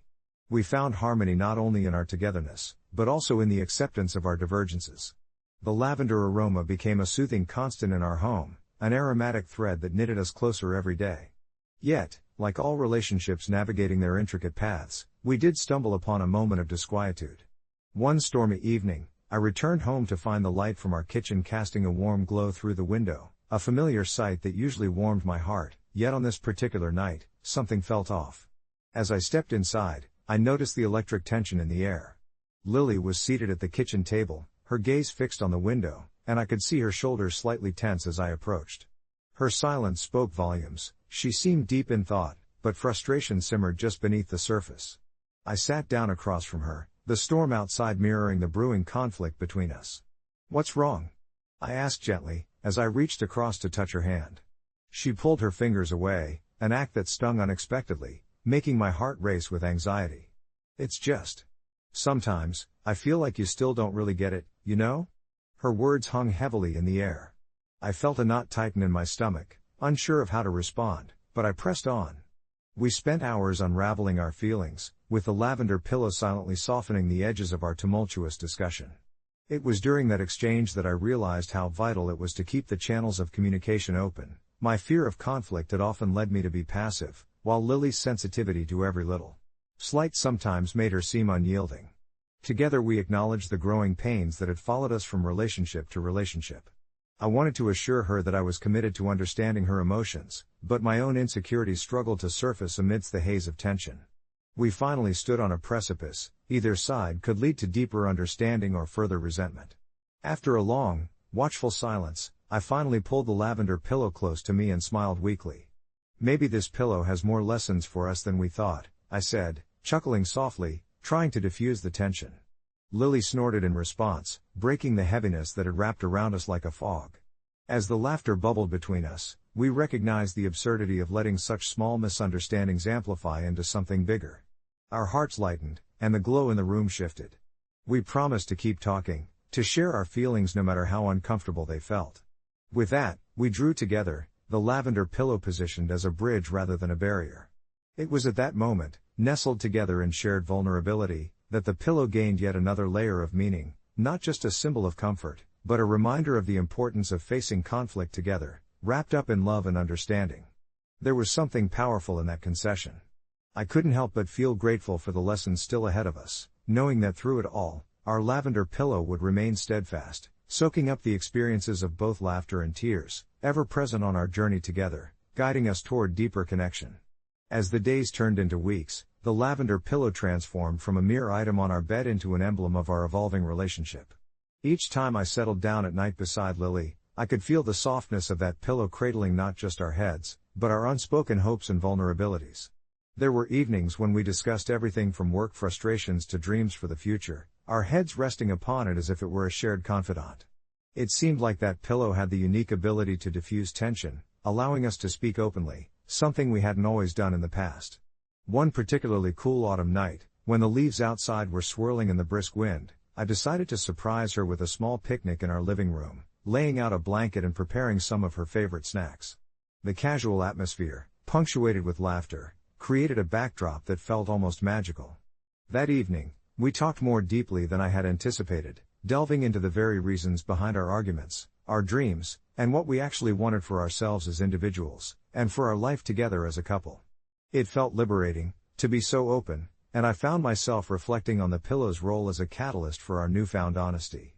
I shared my worries about our future, the concerns that gnawed at me daily, fears of stagnation, and unmet expectations, while she confessed her own feelings of inadequacy, the sometimes suffocating anxiety of living up to the ideal of being the perfect partner. We both laughed at our shared insecurities, realizing that the very things we thought made us incompatible were often the realities we both faced. As the sun dipped below the horizon, our conversation transitioned to lighter topics, such as that ridiculous pillow fight we'd had the week prior and her silly matriarchal instinct that had propelled her to guard her beloved cushions. I could see the glow of affection in her eyes as she recounted the moment she had chased me around the room, the carefree laughter reverberating off the walls, the moments I realized how resilient laughter can be in the face of even the toughest arguments. However, the deeper truth was that we were still learning, still navigating each other's intricate emotional landscapes with tender care. And it wasn't just about us. It became apparent that resolving our conflicts was essential for creating a safe space where our relationship could thrive. A few months later, as winter descended and we bundled up against the chilly winds, I felt a renewed sense of connection building between us. We'd found an equilibrium, largely thanks to that humble lavender pillow, which kept us reminded that love is not just about the easy moments. We often refer back to the day I had tossed the old one, laughing that it was the catalyst for change, a moment that pushed us to confront rather than sweep aside our frustrations. Eventually, the time came to celebrate our anniversary, and I wanted it to be special, a reflection of the journey we had embarked upon together. Little did I know that this night would not only mark our love but also balm old wounds. Preparing an intimate dinner at home, I set the table with the dishes we had shared on our very first date, recreating that familiar sense of nostalgia. After dinner, I surprised her with small gifts that told our story, simple, meaningful tokens that played into our shared history, the book she'd recommended that had remained unread on my shelf, a photograph of us taken on a rainy day when we had huddled under a single umbrella, and of course, another lavender pillow, this one softer than the last. As she unwrapped her final gift, the laughter bubbled up, and in that moment, it was evident that we'd not only survived our challenges but had also learned how to love more authentically. Because it wasn't about the gifts, or the pillows, it was about the memories behind them, the discoveries we had made about who we were, and the promise of learning more together. As I looked into her sparkling eyes, I realized that every pillow, every struggle, every moment was infused with the essence of us, reminders that, just like the lavender, our love could flourish in all seasons, rooted in respect, empathy, and a pinch of humor. It was comforting. It was ours. And I felt utterly ready for whatever the future would bring, knowing that a pillow wouldn't just rest on our bed, but would always be there to soften our disagreements and cradle our dreams together. It was a simple question that caught me off guard one evening while scrolling through my phone. If the person you hate the most were to experience one slight inconvenience every day for the rest of their lives, what would you choose it to be? The phrasing was innocuous, but it stirred a tempest of thoughts about Brian, my former best friend turned bitter rival. We had been inseparable in high school, feeding off each other's competitive spirit, but that all unraveled when he backstabbed me over a girl who couldn't have cared less about either of us. It was petty, really, but the betrayal carved a deep groove into my memories, and every encounter with him since had flared up feelings of anger and resentment. The thought of Brian dealing with small daily annoyances felt strangely poetic. If only I could rig a universe where he'd trip over the same patch of carpet every single morning or struggle with a pen that refuses to write whenever he needs it. I found myself chuckling at the thought, visualizing his annoyed face and the miserable way he'd kick at the air, cursing whatever god might be listening. As the days passed, I turned this unfocused irritation into a sort of game, mentally cataloging the trivial inconveniences I could wish upon him. Maybe make his coffee just a shade colder every morning or cause his shoelaces to untie right before an important meeting. Each little torment I concocted became a cathartic release for me, habitual almost, a meditative routine as I played scenarios in my head and indulged in the glee of imagining him dealing with my carefully curated annoyances. Ironically, I didn't realize how much I started looking forward to it until I saw just how much happiness it brought me, even in thought alone. One day, as I was at the cafe we used to frequent, I was unexpectedly struck by the realization that I hadn't seen him in a while. It was a normal, unremarkable thought, yet it prompted a deeper questioning of why I continued to let this hatred fuel me. Was it worth it? With that in mind, I found myself laughing at the absurdity of my own anger. It was time to let go. The next morning, I woke up with an unusual clarity, a sudden determination coursing through me. Instead of envisioning Brian tripping or getting mild static shocks when touching metal doors, I decided to text him. My fingers hovered over the screen. For so many reasons, my pride still whispered to delete the message, but I found the determination to press send. Hey, it's been a while. Wanna grab a coffee and catch up? I let out a breath I didn't know I was holding, almost exhilarated at this newfound direction. To my surprise, he replied quickly, agreeing to meet. Over coffee, the conversation felt like stepping on a familiar yet unfamiliar path. The walls between us felt more fragile, as we shared stories from our respective lives, weaving in and out of nostalgia and discomfort. Brian apologized for how he handled things, and I felt something shift within me, a weight lifting. Perhaps instead of plotting as minor inconveniences, I could just choose to let the past go and see where this new chapter took us. Reflecting on our exchanges, I came to appreciate how much we both had grown, realizing that the desire for revenge, however trivial in its imagined forms, had been a chain binding me to the past. Certainly, life wouldn't rewind to the glory days of our friendship, but the animosity was fading, replaced by the tentative glimmer of a new understanding. Later, as I lay in bed that night, a sense of peace enveloped me, soothing a part of my heart that had been in turmoil for too long. In this tangible moment of reflection, I realized that perhaps the real inconvenience had been clinging to my anger for so long, and in choosing to extend a hand instead of a grudge, I'd opened the door to something unexpected and much more restorative. As for Brian, the subtle truth settled in as I drifted to sleep. The slight inconvenience he faced every day turned out to be the revelation that I wasn't going to bear this weight any longer. Update: a month later, I received a surprise text from Brian inviting me to his birthday party. Accompanied by a short message, He wrote, "I didn't know how much I needed to reconnect until you reached out. You were right, our old selves were just that, old. Looking forward to creating new memories." It felt strange and wonderful, almost daunting, as I realized not only had I freed myself, but perhaps we might just start a new chapter after all. As I sat on my bed staring at the blinking cursor on my phone, those words from Brian swirled around in my mind like leaves caught in a gentle autumn breeze. A part of me warmed at the thought of reconnecting, but another was cloaked in a heavy layer of uncertainty. The memories we had shared were vivid and bittersweet, painted with the hues of laughter and tears, moments that felt both distant and ever-present. I took a deep breath, pondering whether we could truly forge a new path after all those awkward silences and the bitter taste of resentment still lingering in the corners of my mind. I decided to go to his birthday party, convinced that perhaps this would be the conclusion of that chapter I had set out to close. The night arrived sooner than I anticipated, and I found myself standing outside the venue, the faint pulse of music seeping through the walls, accompanied by laughter that danced in the cool evening air. I could hear familiar voices, old friends, those who had woven through the fabric of our shared history. But with every step I took inside, my heart flickered with both excitement and dread, like a candle risking its flame in an open draft. When Brian saw me, his face lit up, and that smile, genuine and warm, washed away much of the tension coiled in my chest. We exchanged casual hugs, the kind that had once felt so at ease between us but now carried an unfamiliar weight. His friends were inviting, but my focus remained on him. As we chatted, every word felt like a tentative dance, like we were both testing the waters, waiting to see which direction the tide would pull us. Fleet-footed laughter mingled with the aromas of pizza and cake. Time moved differently in that moment, sticky and ephemeral, filled with a mix of nostalgia and the thrill of new beginnings. Gradually, the layers of our old selves peeled back. We reminisced about our shared memories, the concerts, the inside jokes, the painful goodbyes that had felt like the unraveling of our connection. What surprised me most was his vulnerability. He spoke of his life since the fallout with an honesty that bordered on raw. He mentioned battling his own demons, admitting how my absence had left a chasm he hadn't anticipated.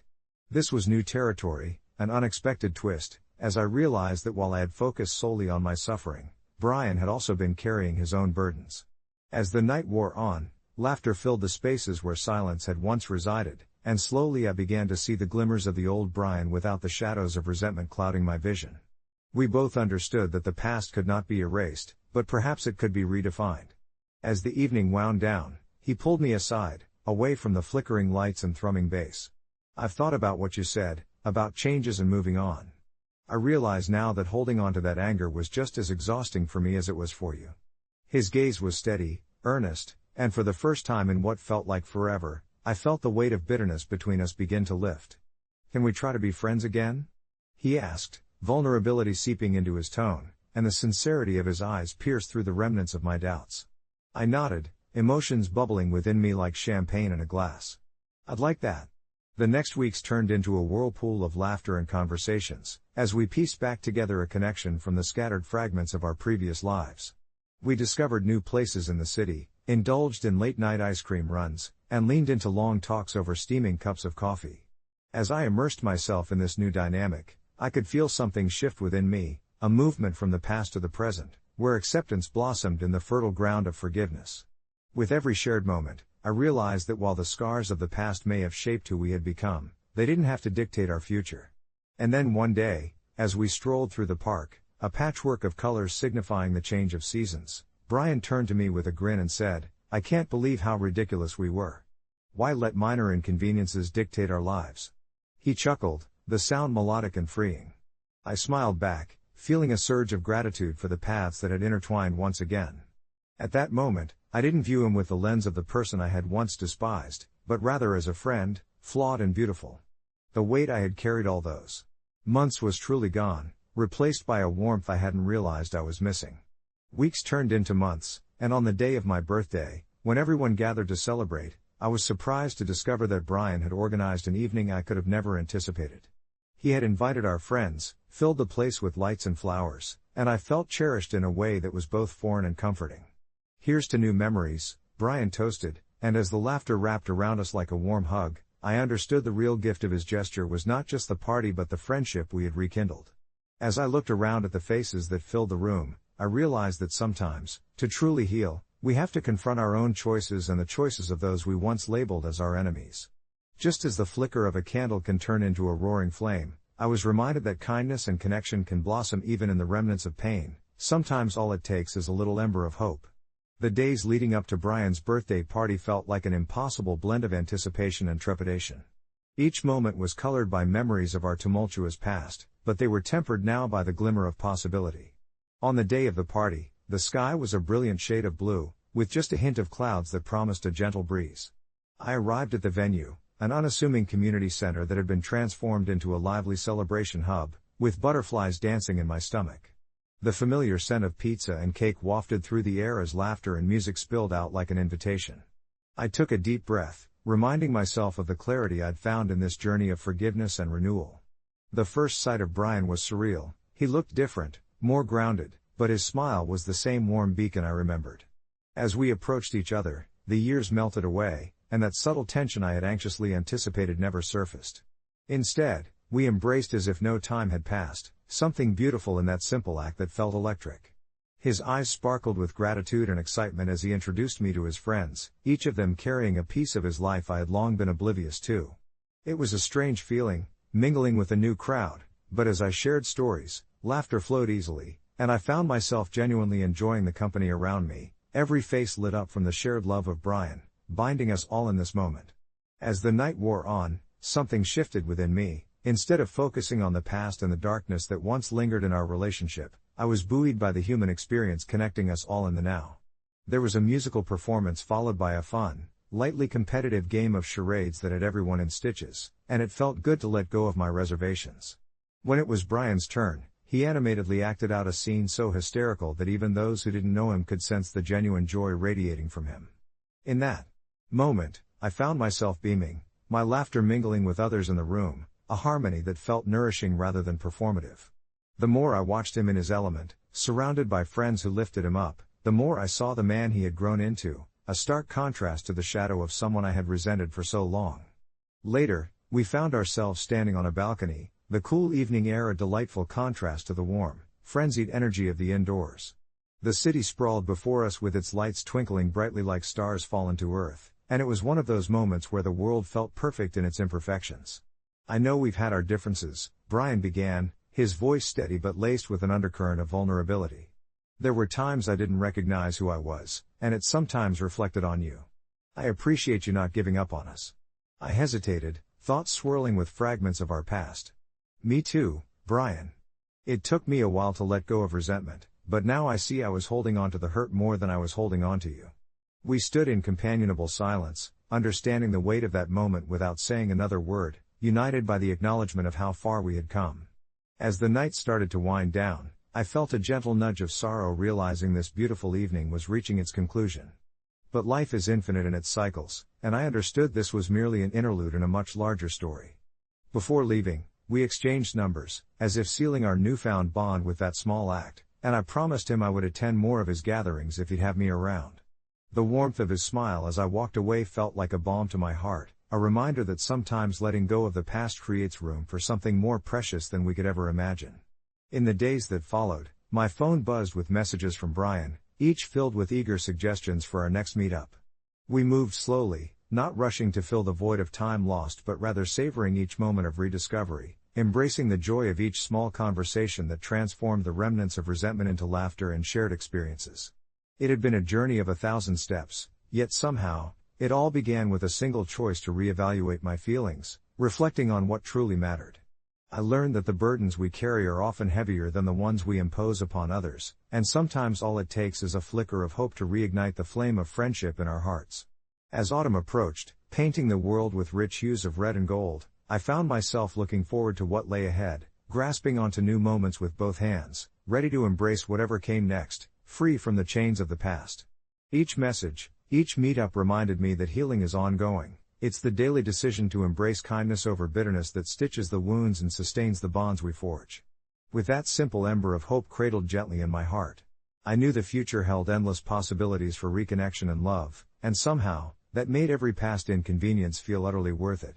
It's funny how life can seem so normal one minute and then unravel completely the next. I remember sitting in my living room, maybe a week into the lockdown, the weight of the world pressing down on my shoulders like I was being buried alive. My name is Sam, and I had always been the type of person who thrived on routine, working from home when I was given the chance, taking my daily strolls to the coffee shop just 2 blocks away, and settling into my cozy chair every evening to read or binge-watch whatever captivating show I could find.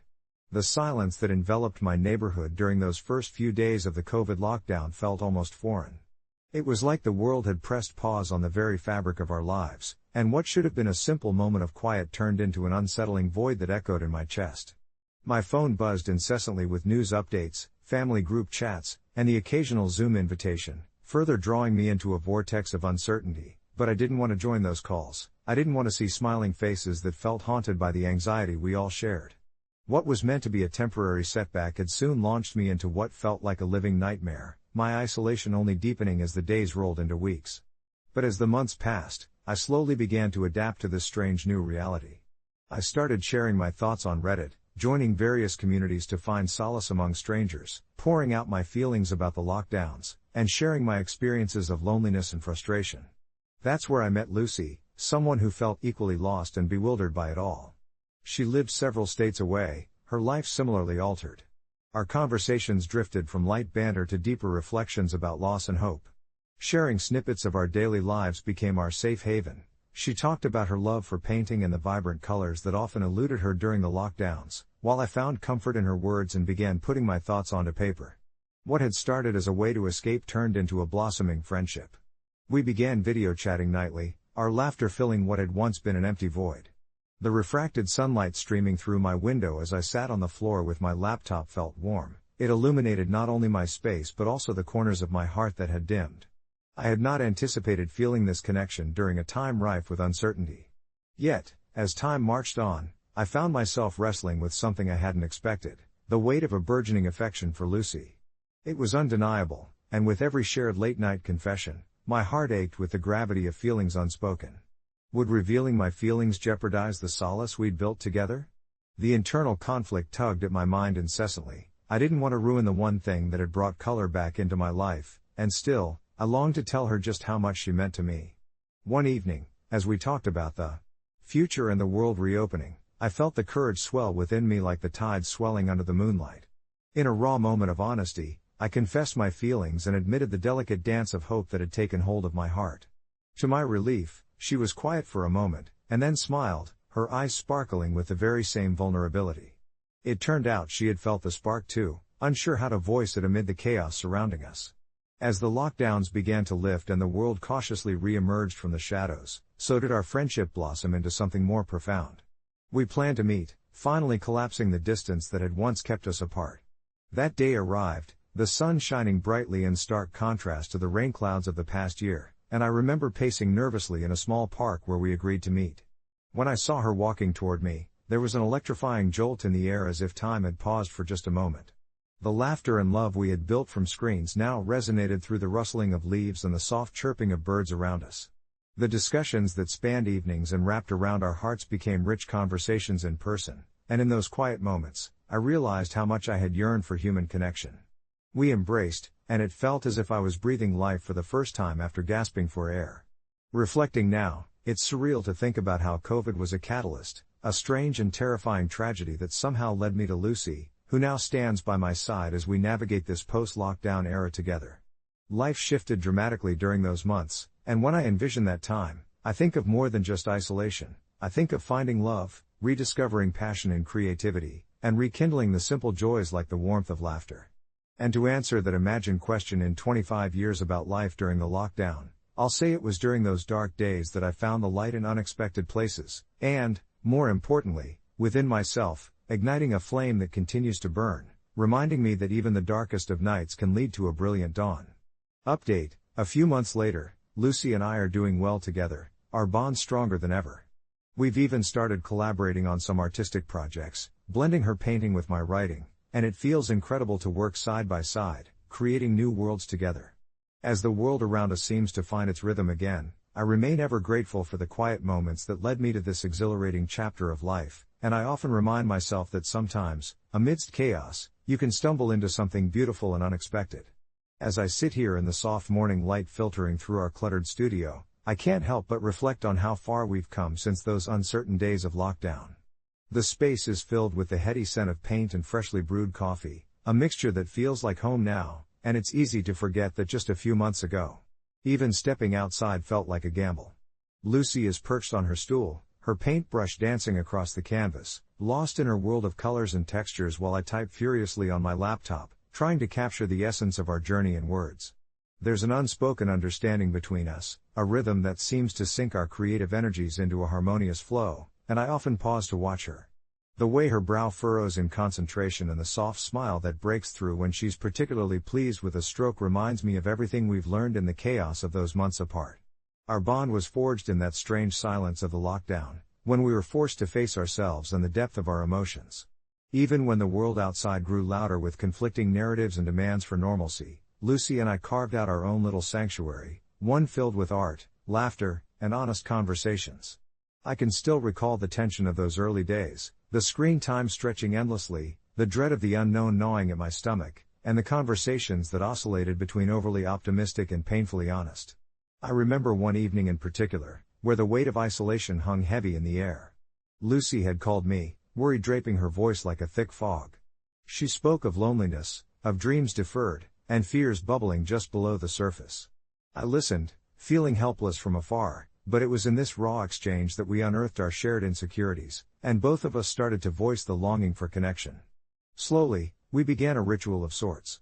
Every evening at 6, we would meet virtually, sharing snippets of our days, our worries, and our hopes, gradually stitching the gaping holes that distance created in our hearts.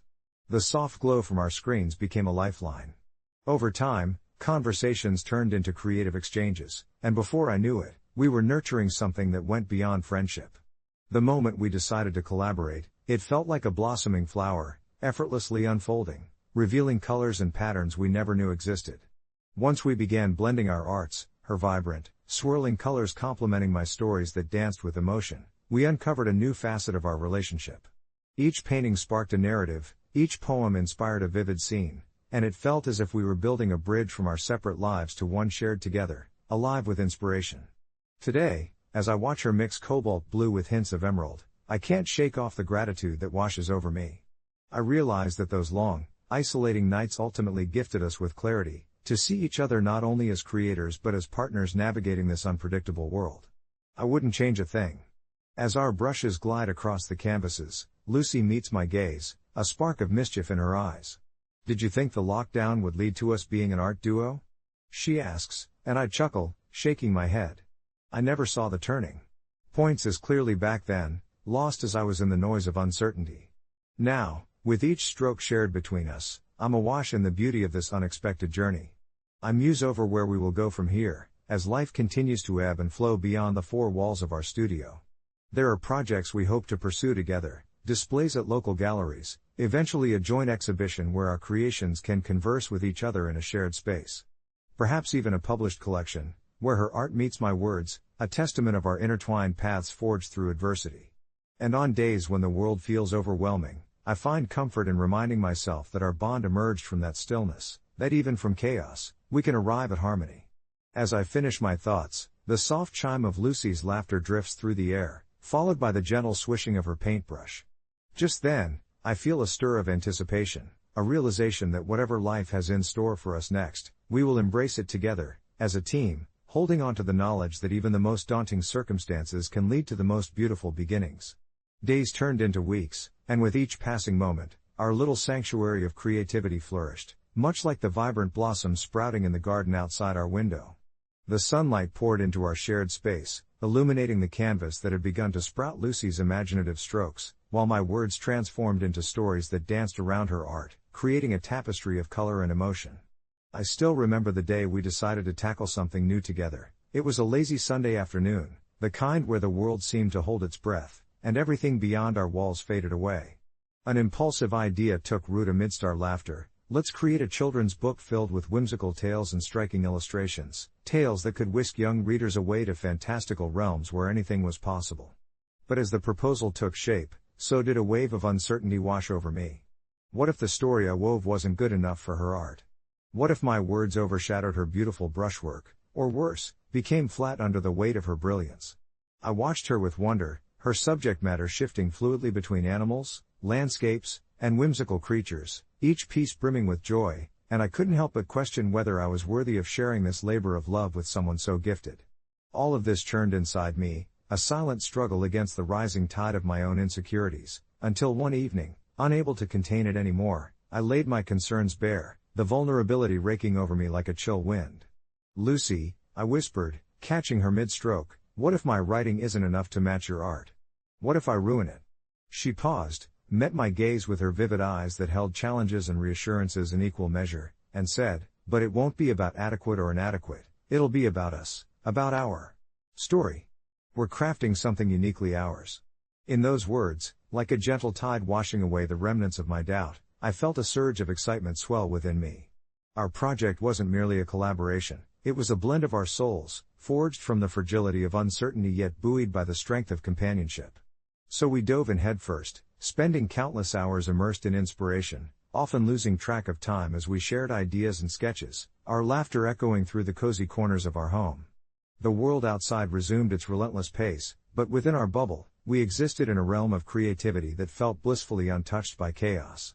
As the book began to take shape, I found a rhythm, a harmonious connection emerging not only through our art and stories but in the deeper understanding of one another that we nurtured. During this time, I realized just how much I had feared vulnerability. I had barricaded myself behind walls built from self-doubt, never realizing how stifling and solitary those walls made me feel. In those late hours, bathed in the warm glow of string lights we had hung above our workspace, Lucy and I unraveled and stitched back together, revealing fragments of our pasts and dreams that previously lay dormant. One night, while we took a break, sprawled out on our living room floor, I felt an overwhelming urge to put pen to paper and write a letter addressed to the future readers of our book, a message filled with hope and encouragement for children who might feel lost or lonely, just as I had felt for a long time. It became a love letter not just to them, but to our journey, defining the importance of authenticity and the magic born from shared creativity amidst uncertainty. That moment felt like a revelation, as if all the noise of the outside world melted away, leaving only the soft whisper of possibility in its wake. As we neared completion of our project, excitement blended seamlessly with nostalgia. I knew this endeavor would leave an imprint on my life, just as the lockdown had done, allowing me the space to reflect, grow, and ultimately, find my creative voice. And then came the day when we finally held the finished book in our hands, our combined efforts manifested between the covers. It was surreal, the colors seemed to leap off the pages, and the words danced in tandem with the illustrations, a perfect testament to how far we had come since that initial bonding over comfortable silence. My heart soared as I looked into Lucy's eyes, her pride reflected in a radiant smile that lit up her entire face. It was in that moment I understood that I was not just embracing what lay ahead but also honoring the beautiful past that had brought us together. As I ponder my experiences during those isolation days, I find solace reflecting that remarkable connection, one that blossomed from quiet homes and simple conversations, reminding me that amidst unknowns lie the seeds of unforgettable stories, woven together in love, creativity, and collaboration. And now, every time someone asks about the lockdown years, I can smile, not just because of the chaos that once filled the air, but because of the unexplored beauty it unearthed, something that continues to inspire us, urging me to create and dream, hand in hand with the person who taught me how to see magic in the mundane. Confession: I did something terrible this past couple of weeks. It all started when I received a call from an old friend, Derek, someone I hadn't spoken to in years, and his voice felt like a distant echo of a happier time. We had been inseparable during our university days in an art program, dreaming of gallery shows and creative lives, but life had taken us down different paths. Derek moved to a bustling city to chase fame, while I settled back in our quiet hometown, working an unfulfilling job that barely allowed me to keep my modest apartment. When he called, it continued as a casual catch-up, where laughter mingled with nostalgia, but subtly there was something beneath his jovial tone, a weight.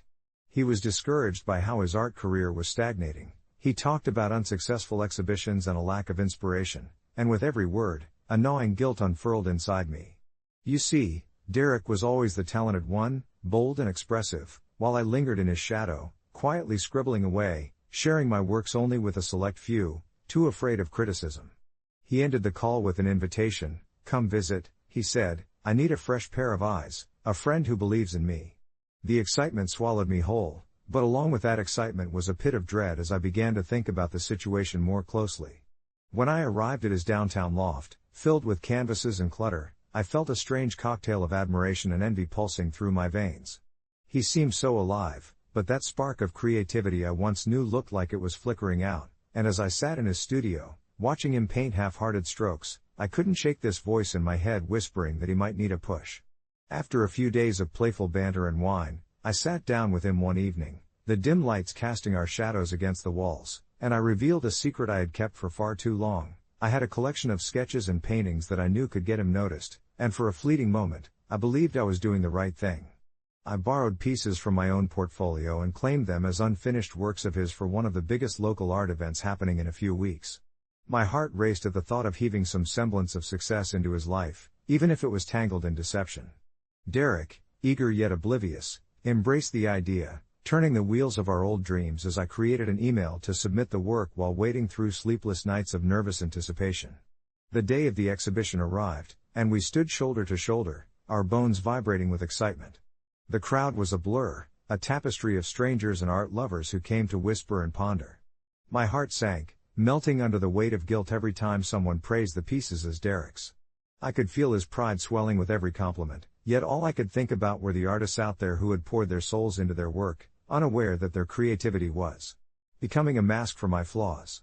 As the night progressed, I watched him flourish, drawing attention, and my heart ached as the applause solidified everything I had wrongfully constructed. I should have felt proud, yet each cheer drove a dagger further into my conscience. Did Derek deserve this? And what would happen when the truth unveiled itself? As the exhibition came to a close, the ominous specter of my deceit loomed large. The guilt I had buried began clawing its way to the surface, and I couldn't sleep those nights, my mind plagued with thoughts of what I had done. A week passed, and I knew I had to come clean. I told Derek about my deception in the cold light of dawn, our voices intermingling in a silence that felt heavier than words. He stared at me, shock morphing into a deep hurt, and suddenly I realized I had turned our friendship into a frayed thread hanging onto nothing. In that moment, all the laughter we had shared faded like the morning mist, and I could feel my world crumbling. Now, as I sit in my dimly lit apartment, I can't shake the guilt that has rooted itself into my bones. I wonder constantly if Derek, in all his talent, will find a way to forgive me, or if he will carry this betrayal like a stone in his pocket, a reminder of our broken bond. A part of me wishes I could take it all back, return to that moment when the lies began to weave themselves into our reality, but the truth is already out there, dancing in the ruins of what was once an innocent ambition. Derek hasn't contacted me since, and I doubt he ever will. I can only hope he finds his way back to the canvas, away from shadows of falsehood. So, here I confess, with no one left to share this burden with, an ache in my chest that serves as a reminder of the lines I crossed, and somewhere within, a flicker of hope that maybe next time, instead of reaching for validation, I'll have the courage to invite my friend to truly see me, and perhaps find healing in the genuine expression we both sought. Update: it's been a couple of months since that fateful night. I haven't spoken to Derek, but I recently saw him featured in an article about local artists making waves. He was collaborating with another artist, showcasing work that felt authentically him. I felt a strange mix of pride and heartbreak. He has continued to thrive, and now, I need to step back and allow him to own his narrative. I've begun to paint again, returning to my roots, but this time, I'm doing so with honesty, and although it feels like a small step, it's one towards becoming a better version of myself, one that refuses to tiptoe around the truth. Confession: I did something terrible this past couple of weeks. Looking back, it feels as if a fog has lifted, the air is clearer now, and I can finally see the contours of the mistakes I made. The truth is, though it felt like a suffocating weight for so long, I've begun to embrace the complexity of my emotions, transforming it into a canvas that reflects my journey. After that initial rush of seeing Derek's name splashed across the pages of that article, I made a promise to myself, not just to paint again, but to paint boldly. The same week, I decided to sign up for a local art class, held in a sun-drenched loft downtown. The teacher was this vibrant woman named Lila, who had an infectious enthusiasm that ignited a spark within me.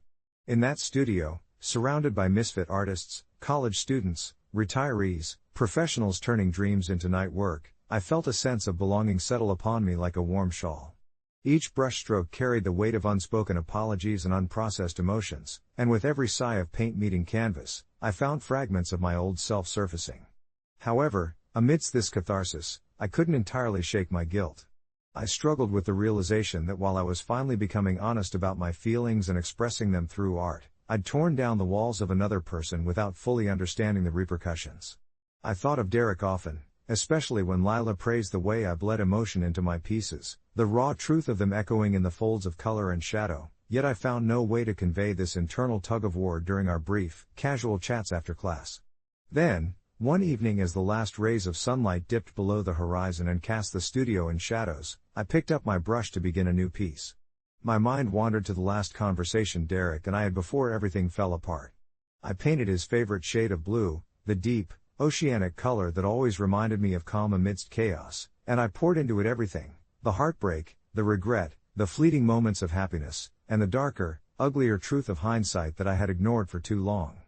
It was reckless, really, an emotional dumping ground, but it felt right in a world where I had tried so hard to control the narrative, to silence the chaos instead of embracing it. One night, while working late, I sat back and looked at the completed painting, an abstract representation of our tumultuous past, half void of clarity, half teeming with possibility. I was overwhelmed by the emotion that clung to it like dew, and just then, the unthinkable happened. Lila walked by, glanced at my canvas, and gasped. "This is incredible. You've captured a profound depth here," she said, and I felt both exhilaration and suffocating guilt twist in my stomach. Had I really just bared my soul, albeit unknowingly, to the world? Later, after class, I stayed behind, my heart hammering as I prepared to wrap my painting, intending to submit it for the upcoming showcase. The idea of sharing this piece with others terrified me. What if they saw the remnants of my mistakes, the pieces of Derek strewn across the canvas like lost puzzle pieces? I couldn't ignore the knot of anxiety that settled in my chest. Yet, primarily, I couldn't ignore the truth. This was about me reclaiming my own story. The showcase approached. Faster than I anticipated, and with it came a supposed peace of mind, knowing I was finally stepping into the light instead of lurking in the shadows. When the night finally arrived, I stood in front of my painting under the dim lights, watching as others lost themselves in its depth. Then, to my sheer astonishment, I saw Derek walk through the door, his face illuminated by surprise as he spotted my work. I was frozen, caught between the fear of his perception and the hope of a reconnection. He walked closer, weaving through the crowd, and when he reached my painting, his eyes widened and spoke without words. They flitted over the colors and shapes, and I saw the moment recognition flooded him. I felt my heart race with a mixture of dread and excitement at the thought of him seeing through the brushstrokes to the person behind it. The world around us shrank, and before I could say anything, he turned to me, vulnerability etched across his features. This is truly beautiful," he said, his voice steady yet soft.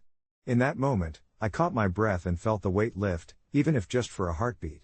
I nodded, my throat tight. "It's everything I couldn't say before." His expression softened even more, sadness pooling in his warm brown eyes. "I didn't want to hurt you. It just happened." For a split second, we were draped in a shared silence, the past swirling between us, intricate and painful, yet oddly comforting in its familiarity. Slowly, cautiously, we began to discuss our journeys over the past few months, how he had channeled his creative energy into collaborations and how I had turned mine into this raw honesty, and as we spoke, I realized the gap that had once felt impossible to bridge was narrowing. There would not be a tidy resolution or a perfectly wrapped ending, but in our open exchange, I could sense the flicker of hope, the possibility of both healing and understanding going forward. Our paths had diverged in ways we hadn't expected, yet there was still a part of us that needed to navigate this newfound honesty together. In the days that followed, we began to reconnect, vulnerable yet cautious, allowing ourselves grace as we rediscovered each other in the light of what we had both created, art crafted from pain and resilience. I think back on that time now with a bittersweet reminiscence, allowing myself the space to feel pride for how far I've come. I still paint, still share, and still embrace the unfolding narrative of my story. I've learned to let the brush speak for me while crafting my own truth under the ever-turning canvas of life, one brushstroke at a time. As the days turned into weeks, my small home studio became my sanctuary, a place where I allowed every emotion to spill forth onto the canvas. The soft hum of my music intertwined with the whispers of distant storms rolling outside, and each time I dipped my brush into the vibrant hues of my thoughts, it felt as if I were shedding the layers of my old self. I began to explore themes of connection and disconnection, joy and sorrow, using colors that embodied the spectrum of human experience.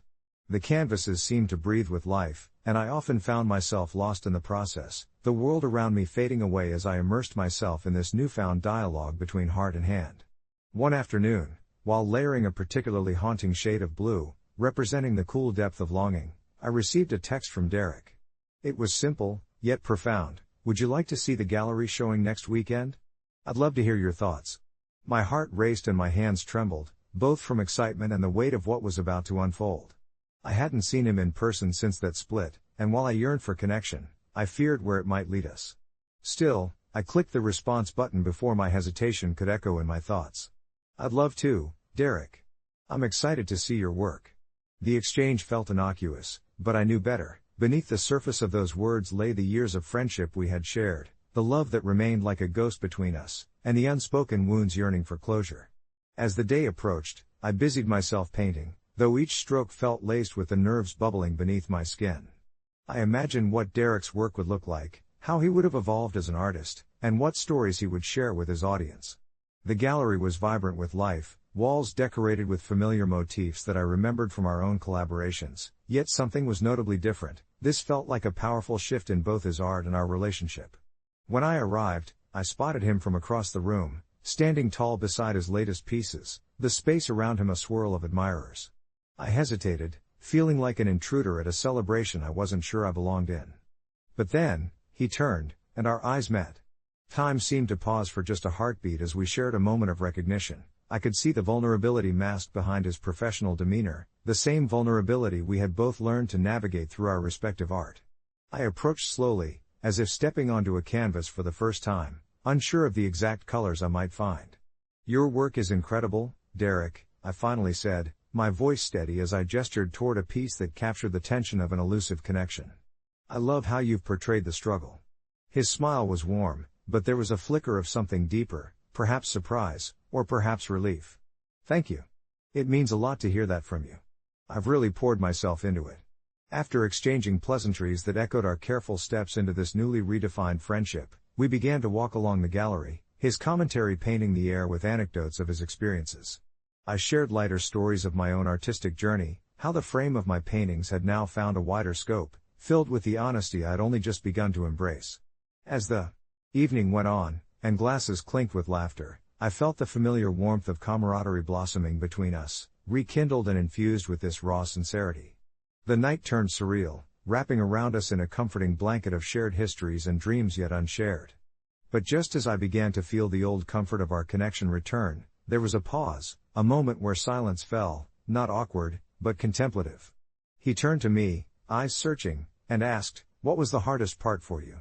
After it all ended, I inhaled deeply, feeling the gravity of his question settle between us. This wasn't just a conversation, this was a reckoning, a step into vulnerability. Honestly? Letting go of the guilt, I confessed, finding the words as they formed in my mind. I painted about it, how it felt to feel like a thief of happiness. It was hard to accept that I was part of the pain. He nodded, understanding, lighting his features. You weren't a thief, you were a person caught in a difficult place. I was too. We both were. His hand brushed against mine, just a slip of connection, but it felt monumental, crackling with potential. I've had to forgive myself for not being strong enough to handle things differently. We can only grow from where we start. In that moment, under the glow of the gallery lights, amid the scent of fresh paint and polished wood, I realized how much I had learned in this journey.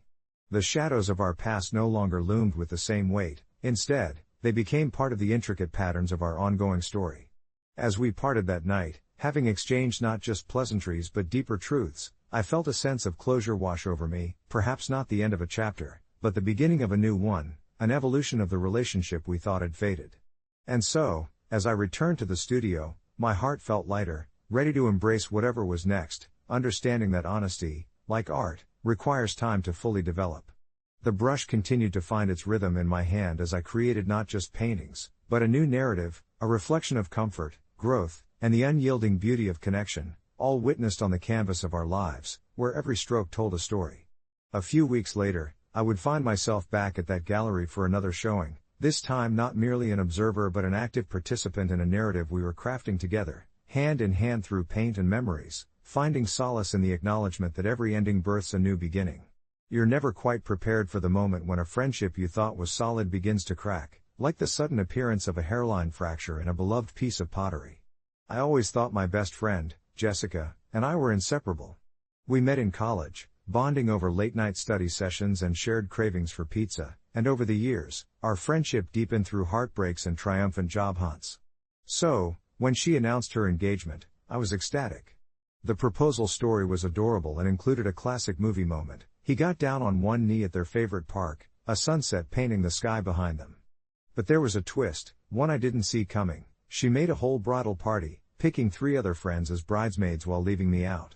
My heart sank not just because I was omitted, but because there was no explanation, no discussion. It felt like a silent verdict on our friendship, sudden and devastating.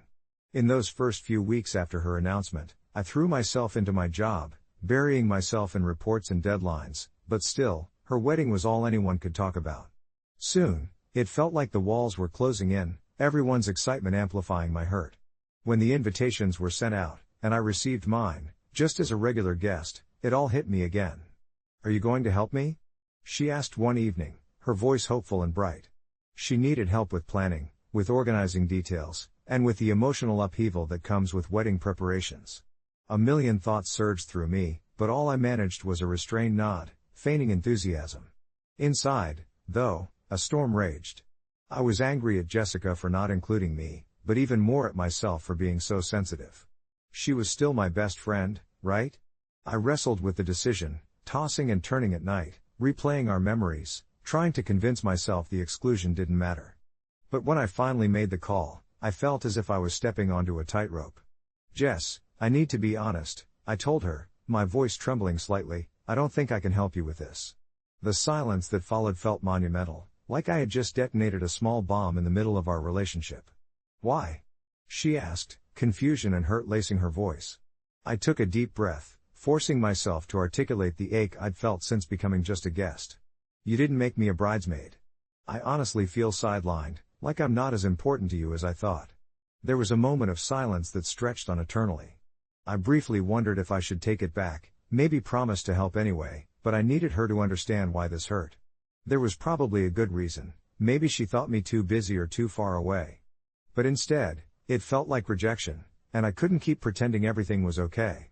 Jessica's reply was a mixture of shock and disappointment, and in that moment, I saw the big gap forming between us, a chasm of unspoken words. "I didn't mean it like that," she whispered, and I felt the pain in her voice matching my own. "I just didn't think you'd want to." Those were the words that stung. They insinuated that maybe our friendship had been one-sided, or that I had become just a footnote in her new life narrative. Our conversation spiraled into arguments, silence, then tears. We avoided each other for days, walls closing in even more until they felt like a suffocating box. I had to confront my own insecurities. Was I being petty? A part of me wanted to reach out again, to apologize, but I wasn't sure I could stand being in a situation that made me feel so small. Eventually, while I wrestled with my thoughts, I received a text from Jessica. "I'm sorry for everything. Can we talk?" It was an olive branch, but I hesitated, caught between pride and the desperate wish to salvage our friendship. As I prepared for the conversation, I realized this wasn't just about a wedding or the title of bridesmaid. It was about clarity, about understanding our bond and figuring out where we stood now. In my heart, I wanted to believe that even if our friendship looked different, it wouldn't have to vanish. Time would tell where that conversation would lead us, but for now, I felt strangely hopeful that perhaps our friendship could bend without breaking. Life isn't always about titles and roles, sometimes, it's about navigating the gray areas together. The sun hung low in the sky, casting a golden hue over everything as I watched the shadows stretch across the yard. Wedding preparation was in full swing at Emily's house, her younger sister and some of their closest friends buzzing around like bees. I took a moment to breathe, the sweet scent of blooming flowers blending with the anxiety swirling in my stomach. I'd spent nights imagining what this talk would entail, rehearsing potential angles and arguments in my head, but none of that seemed to matter the moment I stepped into the realm of reality. My best friend, the one I'd laughed with through countless late-night chats, the one I turned to during heartbreaks and victories alike, was standing before me, ideally the happiest bride-to-be. Yet there was a strange awkwardness between us. It felt like a vast canyon separating two cliffs, the old emotions reeling and clashing with the unresolved tension of our situation. "Hey, can we talk for a minute?" I ventured, my voice caught somewhere between a plea and a whisper of uncertainty. Emily turned, her expression shifting from exuberant joy to cautious curiosity. There was a flicker of concern in her brown eyes, but, thankfully, no defensiveness. I watched as she nodded, leading me into a quieter corner of the yard where the sounds of chatter faded to muffled echoes. "Is everything okay?" she asked, a hint of worry creeping into her tone. I hesitated for a moment, searching for the right way to phrase my thoughts. "I just wanted to tell you that I've been feeling really left out since you announced the wedding. I know I wasn't chosen as a bridesmaid, and it stings, honestly." The words spilled from me, raw and unedited. Emily's face fell slightly, as if the wind had been knocked from her sails. "I didn't mean to exclude you. It's not that. I had to make some tough choices, and there was so much pressure from family," she replied, tears pooling slightly in her eyes. I hated seeing her upset, yet the frustration bubbled within me. How was it that the planning of her day, a day supposed to bring joy, was also tearing at the fabric of our friendship? We'd always celebrated each other's successes, supporting one another through thick and thin. "Emily, it feels like our friendship doesn't hold the same weight anymore. It's like I started retreating into my feelings, knowing I was on the outskirts of such an important moment for you," I confessed, my voice trembling slightly. I tried to explain that it wasn't just the bridesmaid title, it was about being an integral part of her life. It was about feeling seen, feeling valued. "I want to be there for you, but I also need to know where I fit in, you know?" Emily's expression turned contemplative, a mixture of regret and understanding washing over her. "I really didn't think it would feel like that to you. You mean so much to me, and I understand why you'd be hurt," she said, her voice softening. "I'm sorry. I want you there, despite the traditional roles and things." We stood in silence for a moment, both reflecting upon the rift and the bridge that was slowly being built. My heart warmed with the possibility that there was more to our relationship than just the traditional norms society imposed on these moments. As we spoke more, apologies were exchanged, emotions fluctuated, tears, laughter, and finally a mutual understanding emerged. We decided I'd help with the wedding, not as a bridesmaid but as a devoted friend with a unique role, pivotal to the day yet without any labels that might diminish how I felt. It was then, in that honest exchange, that I realized friendships may shift and change, but that doesn't mean they have to wither away. There was a newfound desire to reshape our dynamic, and it flickered back to life. Months later, on the day of the wedding itself, as I stood near the entrance watching Emily float down the aisle in her magnificent gown, the butterflies inside my stomach danced not from jealousy, but from pride and a sense of elation. I smiled, not because I was there as a part of the bridal party but because I was celebrating my best friend, the one who had chosen to navigate the complexities of life with me instead of leaving me behind. Sure, the wedding didn't bring the same picturesque fantasy I might have fantasized about, but it illustrated how the love we shared had a way of bending, growing, and adapting through life's unexpected turns. I walked over to her after the ceremony, wrapping my arms around her as she glowed in happiness. Despite our hiccup, we were moving forward. Our bond forged stronger against the backdrop of a wedding, not diminished by any single title. As I pulled away from our embrace, I noticed her eyes glistening, not just from the emotional whirlpool of the day but also with gratitude. "You were amazing today," she said, and I couldn't help but smile. It felt like a true acknowledgement, the first step toward healing whatever cracks had formed between us. That moment, wrapped in the warmth of her joy, grounded me, reminding me of all the laughter we'd shared over late-night movies and heartbreaks. We were built on memories, not titles, memories that had survived everything from petty arguments about whose turn it was to pick the restaurant to late-night heart-to-hearts about our wildest dreams. Maybe the role of bridesmaid had taken a backseat, but our friendship deserved recognition of its own, resilient and brimming with history. We stepped into the reception area, the whispers of congratulations. "And you look gorgeous," swirling around us like champagne bubbles. The music pulsed, a contagious beat that made it impossible not to sway a little, despite the awkwardness still nipping at the edges of my mind. I watched as she spun in her dress, her laughter cutting through the noise, and suddenly, I knew I wanted to dive in, to let go of the tension. I grabbed her hand, dragging her toward the dance floor, and we flailed around like two awkward marionettes, laughing as I spun her around, letting the day wash over me. As the night wore on, I took a moment to step outside onto the patio. The stars were twinkling like tiny beacons, and the sounds from inside softened. I pulled my phone out, contemplating the messages flying back and forth with my other friends, all debating whether or not I was right to feel hurt about not being a bridesmaid. Was I supposed to forgive and forget just because I realized that deep down, I craved her happiness more than the recognition? I didn't want to become a subject of petty gossip, but I also didn't want to silence my feelings. I pondered whether I was being irrational. Was I the asshole? I swirled the drink in my hand, suddenly exhausted by the complexity of it all. Then I heard the door creak open behind me. It was her, stepping out into the night, her voice soft and sincere. "Can I join you?" she asked, a hint of vulnerability coloring her tone. I nodded, and we stood side by side, both staring into the dark sky. "Sorry for earlier. I know I messed up not making you a bridesmaid," she started, her words tumbling out like a waterfall of emotions. I felt a knot tighten in my throat. "I thought it would be easier, but I see now how it might have hurt you." I turned to face her, wanting to speak but lost in the depth of her gaze. "It's okay. I value our friendship so much," I finally managed. "It means everything to me. I guess I just felt a little abandoned." There was a pause, a shared silence thick with understanding. "I didn't choose you to be my bridesmaid, but I did choose you to be in my life," she said slowly, her voice carrying weight. "You're still my best friend, and I'm sorry that title hurt you. You deserve to feel celebrated too." She took my hand in hers, warm and reassuring, and for that brief moment, the cosmic tension began to dissolve. This wasn't just about the wedding, it was about articulation, about redefining what mattered most to us. As we resumed our posts on the patio, reflecting on the evening, I realized this was less about the traditional roles we thought we were supposed to fit into and more about the enduring bond we were crafting, one layered with acceptance and understanding. So, as we walked back inside hand in hand, faces beaming with a quiet joy only we could decipher, the night felt alive, vibrant. Not just from the glittering fairy lights or the cheers erupting from friends but from the rekindled spark of our friendship. We had navigated the gray areas, and life, with all its messiness, was still beautiful. And maybe that's the real celebration. I never thought my child's third birthday party would turn into a battleground for family loyalty, but here we are, and I suppose I should have seen it coming.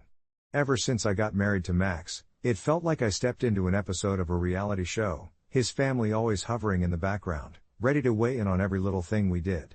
From the names we picked for our kids to what we served for Thanksgiving dinner, there was always some kind of criticism, but nothing could have prepared me for the bombshell that came the day they called my daughter a mistake. I remember it so clearly. It was a Saturday afternoon, and Max had invited his parents over to discuss our plans for Mara's birthday. They'd been hinting for weeks about a big family celebration, but as we sat around our tiny kitchen table, the conversation took a harsh turn. Someone mentioned how it was so commendable of us to have a child after what they deemed a rushed marriage. The words hung heavy in the air like a thick fog, and then, like some sick twist of fate, his mother chimed in, "Well, at least Mara wasn't an oops. What a lovely mistake she could have been." I could feel my stomach drop, like I'd been punched in the gut. The room went silent except for the sound of my heart pounding in my ears. Max's eyes widened in surprise, then quickly shifted to mine, searching for my reaction. I could feel my face blazing hot, and all I could think was how could they say that about our daughter? I took a deep breath, forcing myself to calm down. I hadn't expected this utter disregard for Mara's existence from people who claimed to love her. That was it for me. I decided then and there they wouldn't be invited to the party. And soon, the tension began to simmer beneath the surface at home, even as I came up with a smaller, more intimate celebration, inviting just my parents and a few close friends. Max was torn. He wanted to keep the peace with his family. "It's just one party," he said, his voice low and hesitant. But for me, it was so much more than that. I didn't want to celebrate our child's life in the presence of people who believed she was anything less than a miracle. A week later, as the day approached, I could see the disappointment etched in Max's face, and it hurt me more than I expected. I felt guilty, like I was drawing a line in the sand and forcing him to choose between his family and our daughter. But how could I compromise on our child's self-worth? The day of the party, our apartment was bright and cheerful, adorned with colorful balloons and little decorations that I had put up with care. As I watched Mara laugh and play, completely oblivious to the chaos surrounding her lineage, my heart swelled. I had made the right call, I felt it in my bones. But that night, after Mara was tucked in bed, Max laid beside me in silence, tension building like a tightrope waiting to snap. Finally, he spoke, his voice barely above a whisper. "They're my family, you know. I wish you could just see things from their perspective." I turned to face him, my heart aching. But they are not considering her perspective. She deserves to feel wanted and loved, and they showed me that they're not capable of that. It felt like a rift that opened up between us, one that was born from love but was fueled by pain and misunderstanding. I wanted to scream, to shake him into understanding my point of view, but all I could do was whisper back, "I'm sorry, Max. I can't pretend that their words didn't hurt. And I can't believe they deserve a front row seat to her life." In the weeks that followed, conversations became more strained. I noticed Max's absence during Mara's bedtime stories, his mind clearly elsewhere as he wrestled with unspoken loyalties. Part of me wished I could send a message to his parents, to boldly let them know how their words affected me, how deeply they cut into Mara's innocence. But the other part of me recognized that family dynamics are messy and complicated, often filled with an intricate web of expectancies. I felt lost, uncertain if I did the right thing or truly created an even bigger problem. A few months passed, and I noticed some shifts. Max started standing up for us more. He wouldn't answer every call from his parents, learned to set boundaries that had never been there before. I hoped he was realizing that family is more than blood, it's about respect and love. Some days I still wonder about that invitation I didn't send and how it might have changed the dynamics. We're a family of our own now, and I need to believe we're strong enough to weather any storm, as long as we can shield Mara from any hurtful words. It's an ongoing journey, one filled with bumps and roadblocks, but each day seems to get a bit clearer. Among the chaos, I found something resembling peace, a conviction that my daughter deserves only the most loving, encouraging voices in her life, even if it means disappointing those who can't see her worth. As I lay in bed, I realized that I might not have invited them for this birthday, but I still hope that one day, they may come to understand just how important Mara is, not just to me, but to them too. As I lay in bed, that weighty silence pressing around me, I felt the soft rise and fall of my daughter's breath in the next room. Every small, rhythmic sigh brought me back to the moment we had first brought her home. The world had been so bright and new, I remember cradling her tiny form, whispering promises that I'd always protect her. Yet here I was, days away from her 6th birthday, grappling with the collision of love and hurt.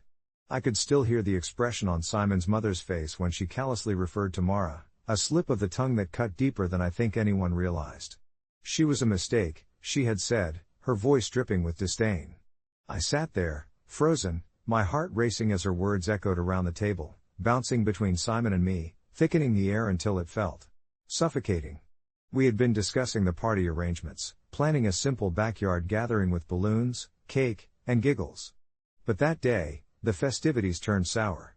I had planned on inviting his family, a gesture of goodwill, a way to show Mara that she belongs in this larger family picture. But I couldn't shake that cruel labeling, it festered like an open wound.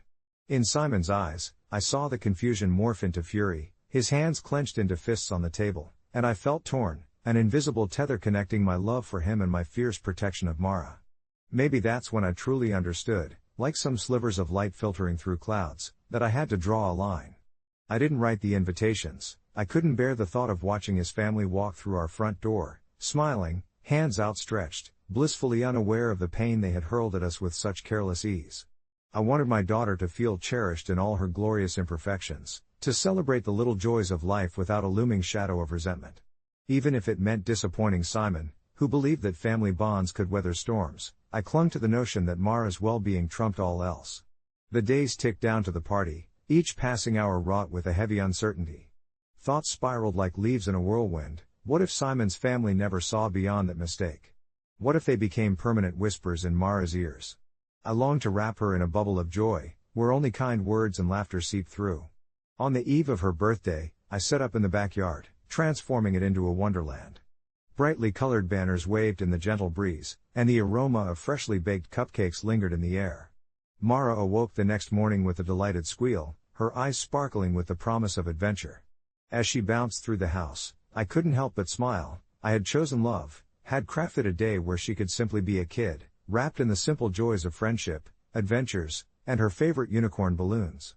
When the guests arrived, friends from preschool, neighbors, and my own family, the atmosphere shifted, blooming with laughter and joy. I watched as they tossed confetti and held Mara in their arms, inspecting the cake as if it were the most precious of treasures. Each smile sparked something within me, a flame igniting my heart. Simon arrived late, his expression a mixture of joy and perhaps a shadow of disappointment. After the guests left, he cornered me by the patio, frowning. You know they're hurt you didn't invite them, he said, a hint of frustration edging his voice. I took a deep breath, reminding myself of that fierce protective instinct I had felt so strongly. I can't have them in our lives if that's how they see our daughter. She needs to know she's not a mistake, not to anyone. The silence expanded between us, a hesitation before release. Finally, after what felt like ages, he nodded quietly, the tension in his shoulders easing slightly. I understand, he said, his voice softer now. I could see he was weighing the strands of love and obligation, questioning the dynamic of family ties. As the dusk settled, I held Mara in my arms again, her laughter echoing in sweet harmonies through the space between us. I had chosen this moment, this sacred time, to nourish what mattered most. Maybe the future would lead to reconciliation with his family, to a day when they'd see what a miracle our Mara truly is, but until then, I could live with the uncertainty.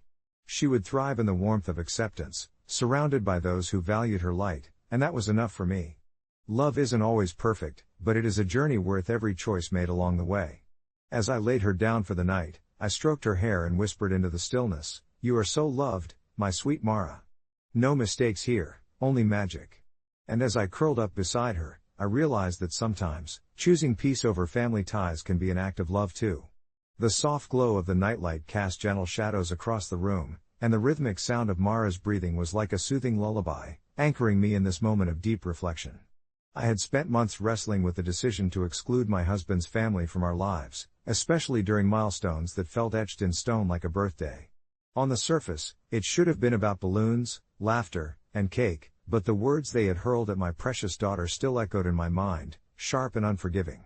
A mistake, they had said, as if she were a typographical error written in the generation before her, a phrase that had become an unwelcome anchor, dragging down my resolve and filling me with a quiet ache.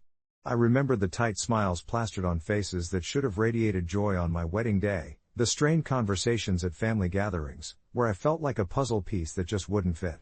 But it was Mara's laughter, pure and innocent, that sparked a flicker of rebellion within me. I'd refused to let that laughter be tainted by their negativity. I wanted her to grow up enveloped in acceptance and love, not the brand of aloofness their cutting comments seemed to carry like a silent banner. As the nighttime shadows danced along the walls, my thoughts circled back to the upcoming party. I pictured all the faces of friends and loved ones who would uplift Mara, gleaming with encouragement and warmth, and I recognized that the absence of her grandparents and aunts was a sacrifice worth making, not just for her, but for my own spirit too.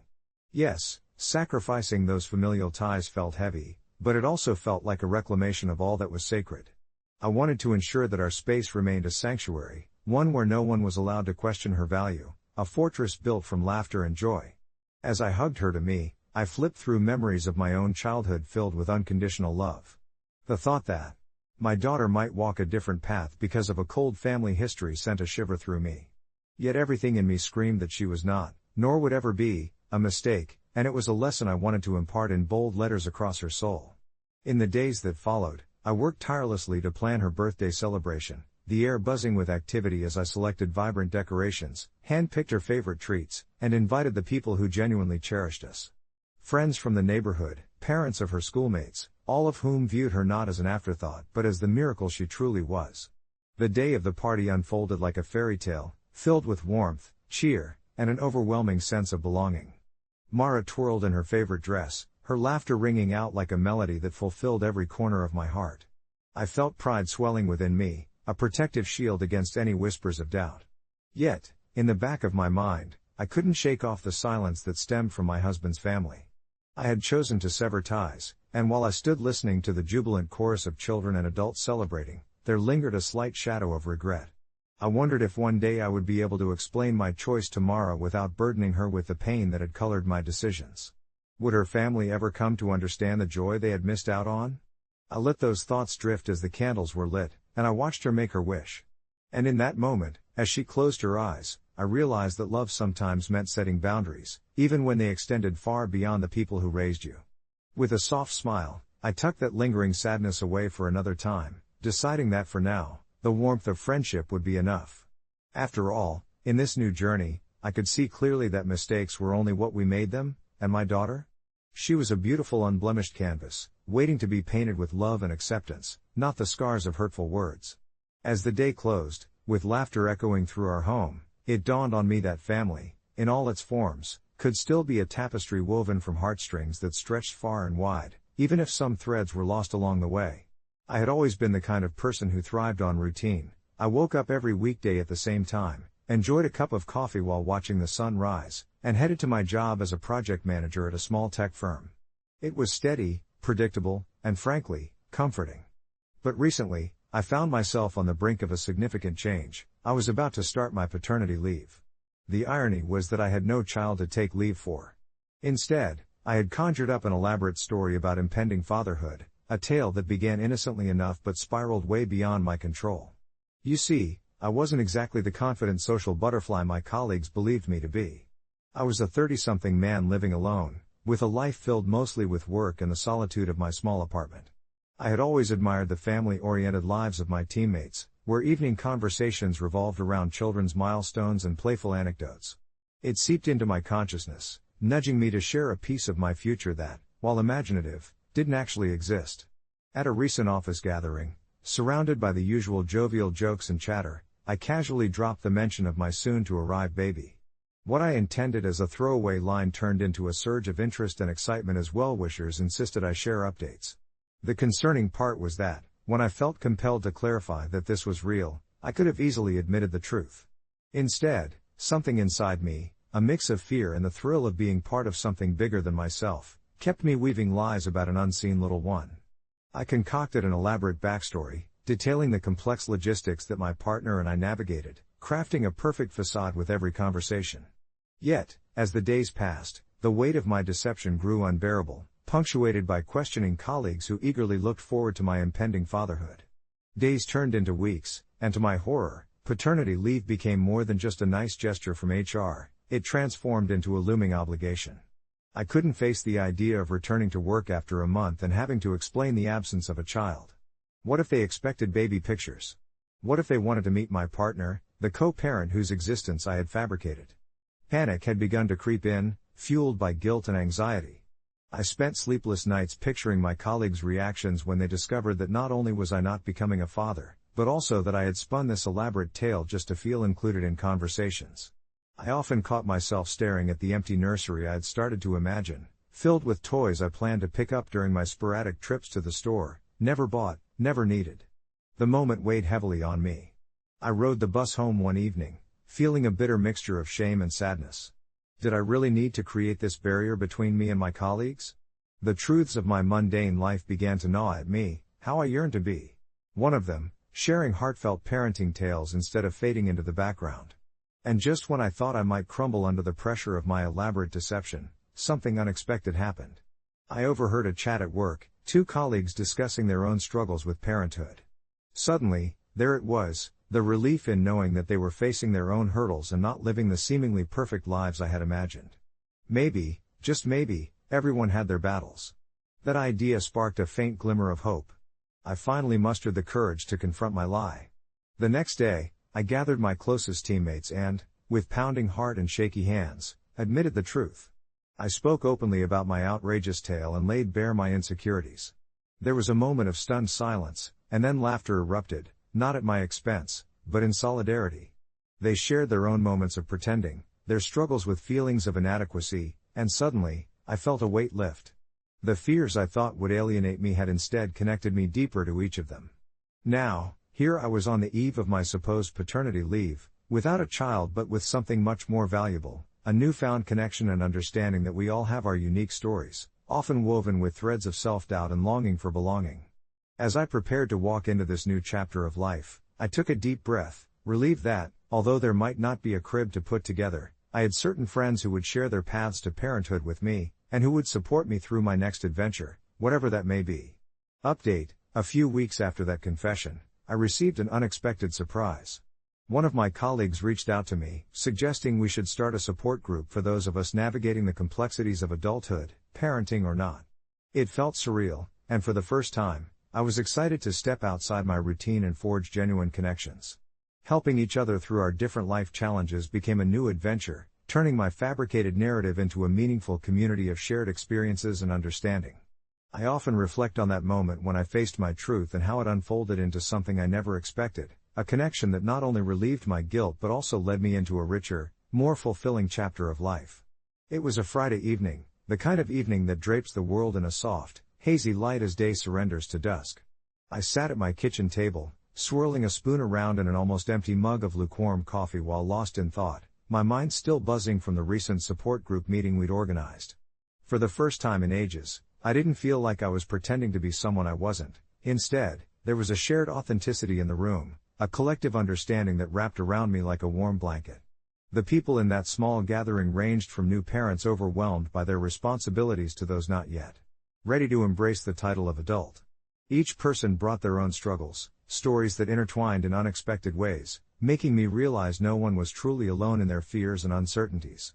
I recalled how Janet, a single mother, had shared her battles with anxiety, and Timmy, who was still figuring out college, spoke up about the suffocating pressure to succeed. Each story was a reminder of the fragility and complexity of adulthood, and I found myself nodding along, feeling both their pain and their courage. As the weeks progressed, our group blossomed. What began as a mere flicker of understanding ignited into a vibrant community that met every Thursday evening.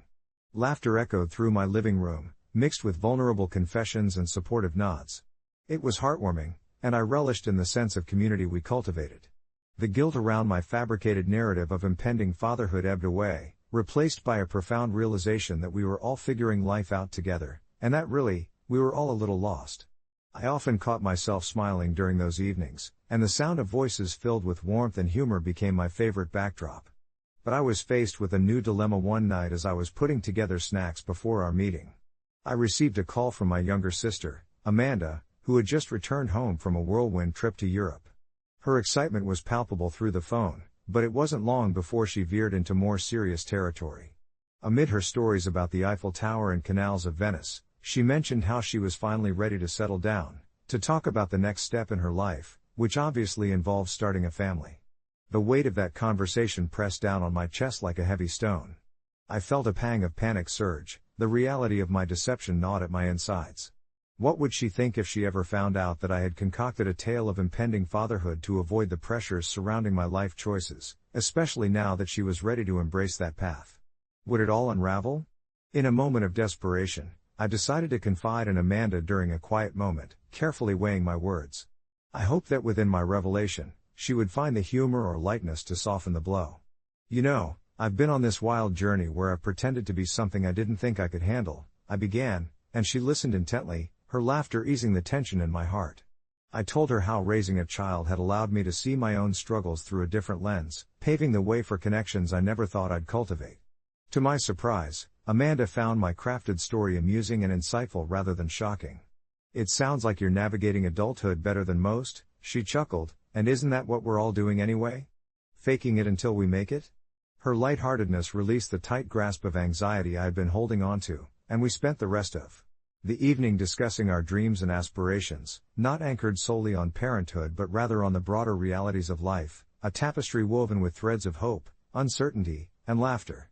With Amanda's unwavering support, I felt a new sense of freedom wash over me, a relief that perhaps my little charade wasn't a shameful secret but rather just one of the many ways we discover our authentic selves through vulnerability. Reflecting on the friendships I had formed, I realized that this journey was less about the lies I had spun and more about the beautiful truths that emerged from them. As I settled into bed later that night, I considered how liberating it felt to embrace honesty not only with others but with myself. No longer would I anchor my identity in fear or pretense, instead, I would step boldly into the unknown with all its imperfections. And just like that, my life felt whole again, accepting the beauty and chaos in every chapter, connected by the threads of shared humanity.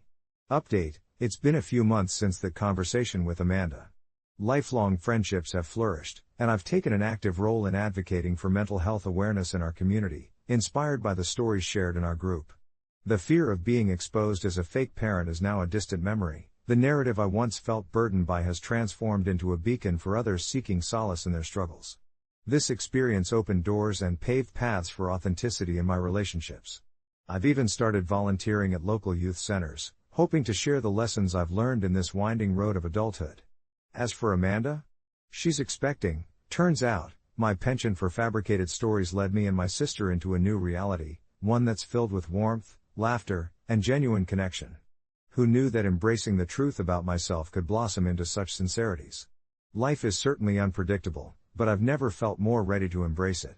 In the months since I admitted the truth to myself and to Amanda, I've felt an overwhelming sense of purpose settle into my daily life. The support group I started has grown beyond what I originally envisioned. It's become a source of strength not just for me, but for several others who share similar stories of struggle, miscommunication, and the fear of falling short in adulthood. Each meeting feels like a gathering of old friends, people from different walks of life, yet united by a common thread of searching for authenticity in a world that sometimes feels disingenuous. We sit in a cozy circle at the community center, armed with coffee cups that warm our hands and hearts, inviting the soft glow of shared vulnerability. I've learned to listen more than I speak, letting others express their frustrations and triumphs as they navigate the chaotic waters of adult responsibilities and expectations. Amanda's pregnancy has added a delightful twist to it all. The excitement radiating from her is infectious.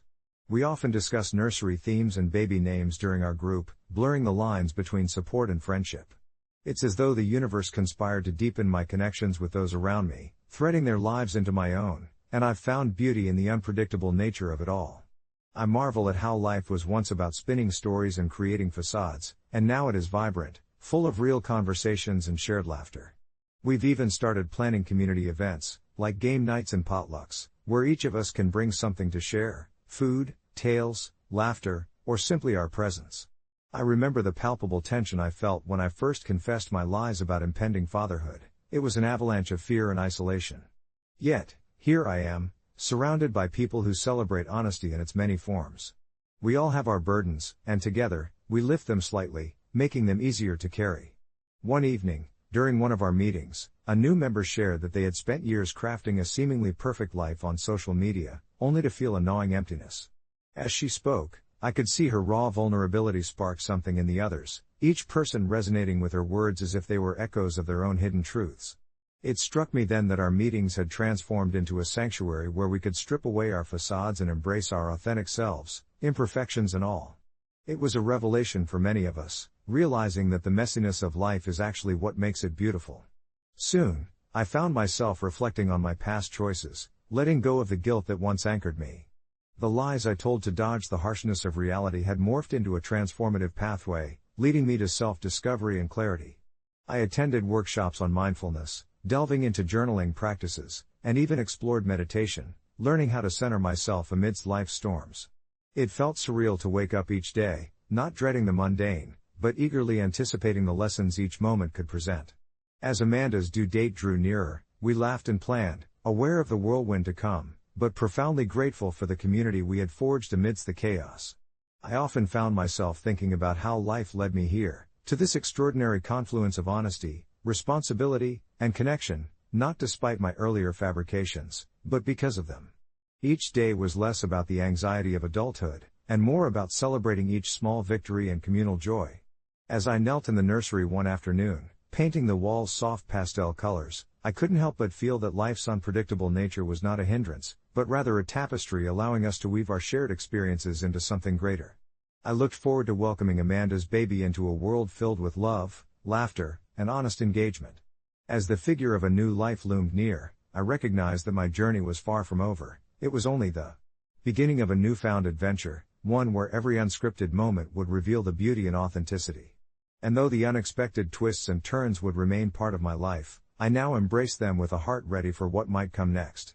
It's strange how success can turn familiar faces into strangers, and I found that out the hard way.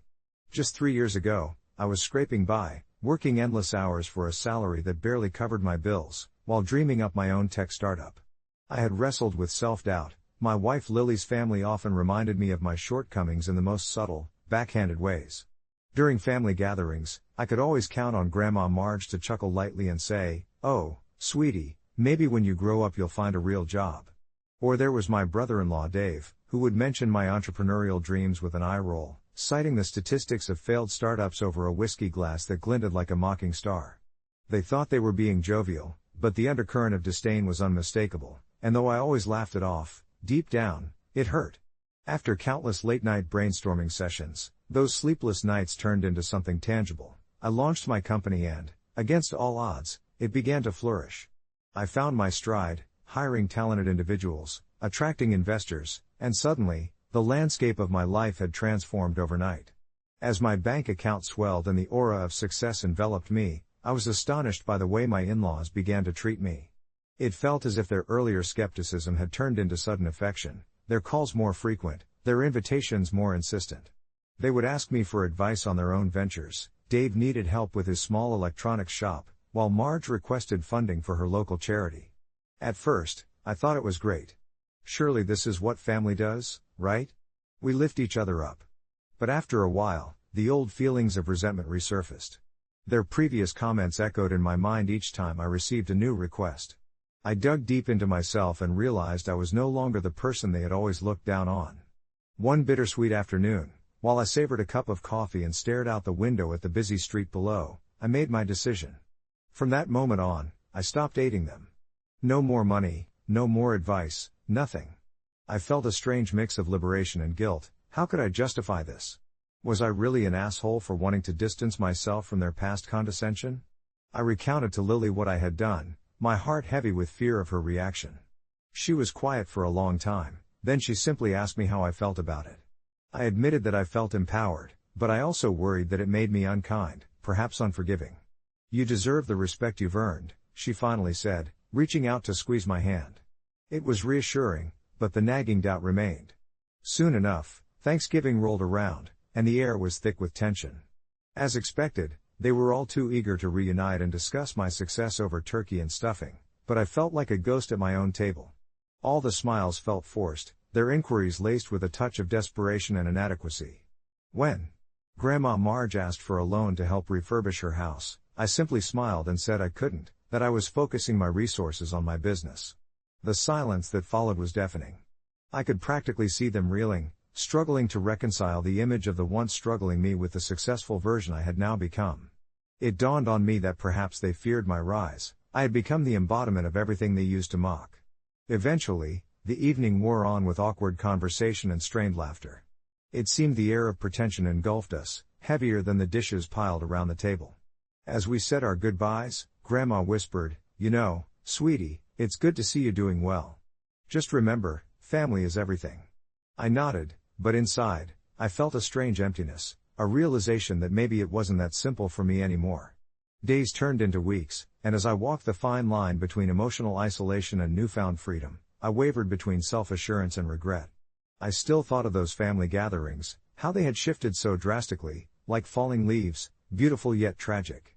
A few months later, after a long day of work, I received a message from Dave, revealing the struggles he faced with his shop. In a moment of weakness, I contemplated extending my hand again but then recalled those biting words from the past. Choosing to stay true to my convictions brought a sense of solace and resoluteness. So, I crafted a balanced response, offering a single piece of advice. Stay determined.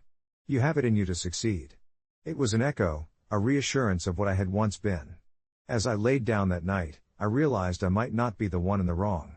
Sometimes, severing ties isn't unloving, it's an act of self-preservation. And who knows? Maybe one day we could find a way back to each other. Maybe their perceptions would change, perhaps mine would too. With that thought, I drifted into a dream, a serene visage of hope amidst uncertainty. Update: several months later, I've been contacted again by my in-laws, this time more amiable, with heartfelt apologies and a recognition of their previous behavior. They've actually sought out some of my advice for their own businesses, and while I remain cautious, I'm willing to extend a hand again, just a little. Maybe the road to healing is slow and winding, but I'm finding peace in this journey. As the months rolled on, I often found myself reflecting on those turbulent times with my in-laws. Their negativity had loomed like a shadow over my accomplishments, dampening the pride I felt in my newfound success. Yet, as I watched my own business flourish, I began to ponder whether their critique had been more a projection of their insecurities than a true measure of my worth. I used to dread family gatherings, worrying that I'd have to endure their condescension, but now there hung this strange possibility in the air, an olive branch of sorts. When I received the message from my sister-in-law, I felt a mix of anticipation and caution. Her words were different this time, dripping with sincerity and regret, a stark contrast to the disbelief I had grown accustomed to. "Can we talk? We've been thinking a lot about everything," she typed, and each word pulled at a thread of hope I had nearly severed. That evening, I decided to meet her for coffee, carrying the weight of my reservations like a heavy cloak. As I walked into that familiar cafe, the scent of roasted beans enveloped me, grounding me as I scanned the room for her. When our eyes met, I noticed the tremor in her hands. It mirrored how I felt inside. Practically tiptoeing around the remnants of past grievances, we exchanged pleasantries before she dove in, expressing how their thoughts had shifted. "We've watched you grow from afar. It wasn't fair to judge you the way we did, and I realize now how deeply I misrepresented you," she confessed, sincerity shining in her eyes, and for the first time, I felt a flicker of empathy surface for her struggles. Listening to her recount her own setbacks and the toll they had taken on her self-esteem, a part of me shifted as well, as I understood that we all wrestle with our defeats. I shared my experience, too, describing the pressure of climbing the ladder of success alone, a journey filled with both exhilaration and loneliness. As we spoke, the barrier between us began to dissolve, but the lingering distrust still lingered like an uninvited guest. Nonetheless, I sensed a desire for reconciliation growing, patchwork stitching together the ripped seams of family loyalty. Later, when I returned home, my wife greeted me with a knowing smile. She could tell I'd been wrestling with my emotions but also saw the subtle shift in my demeanor.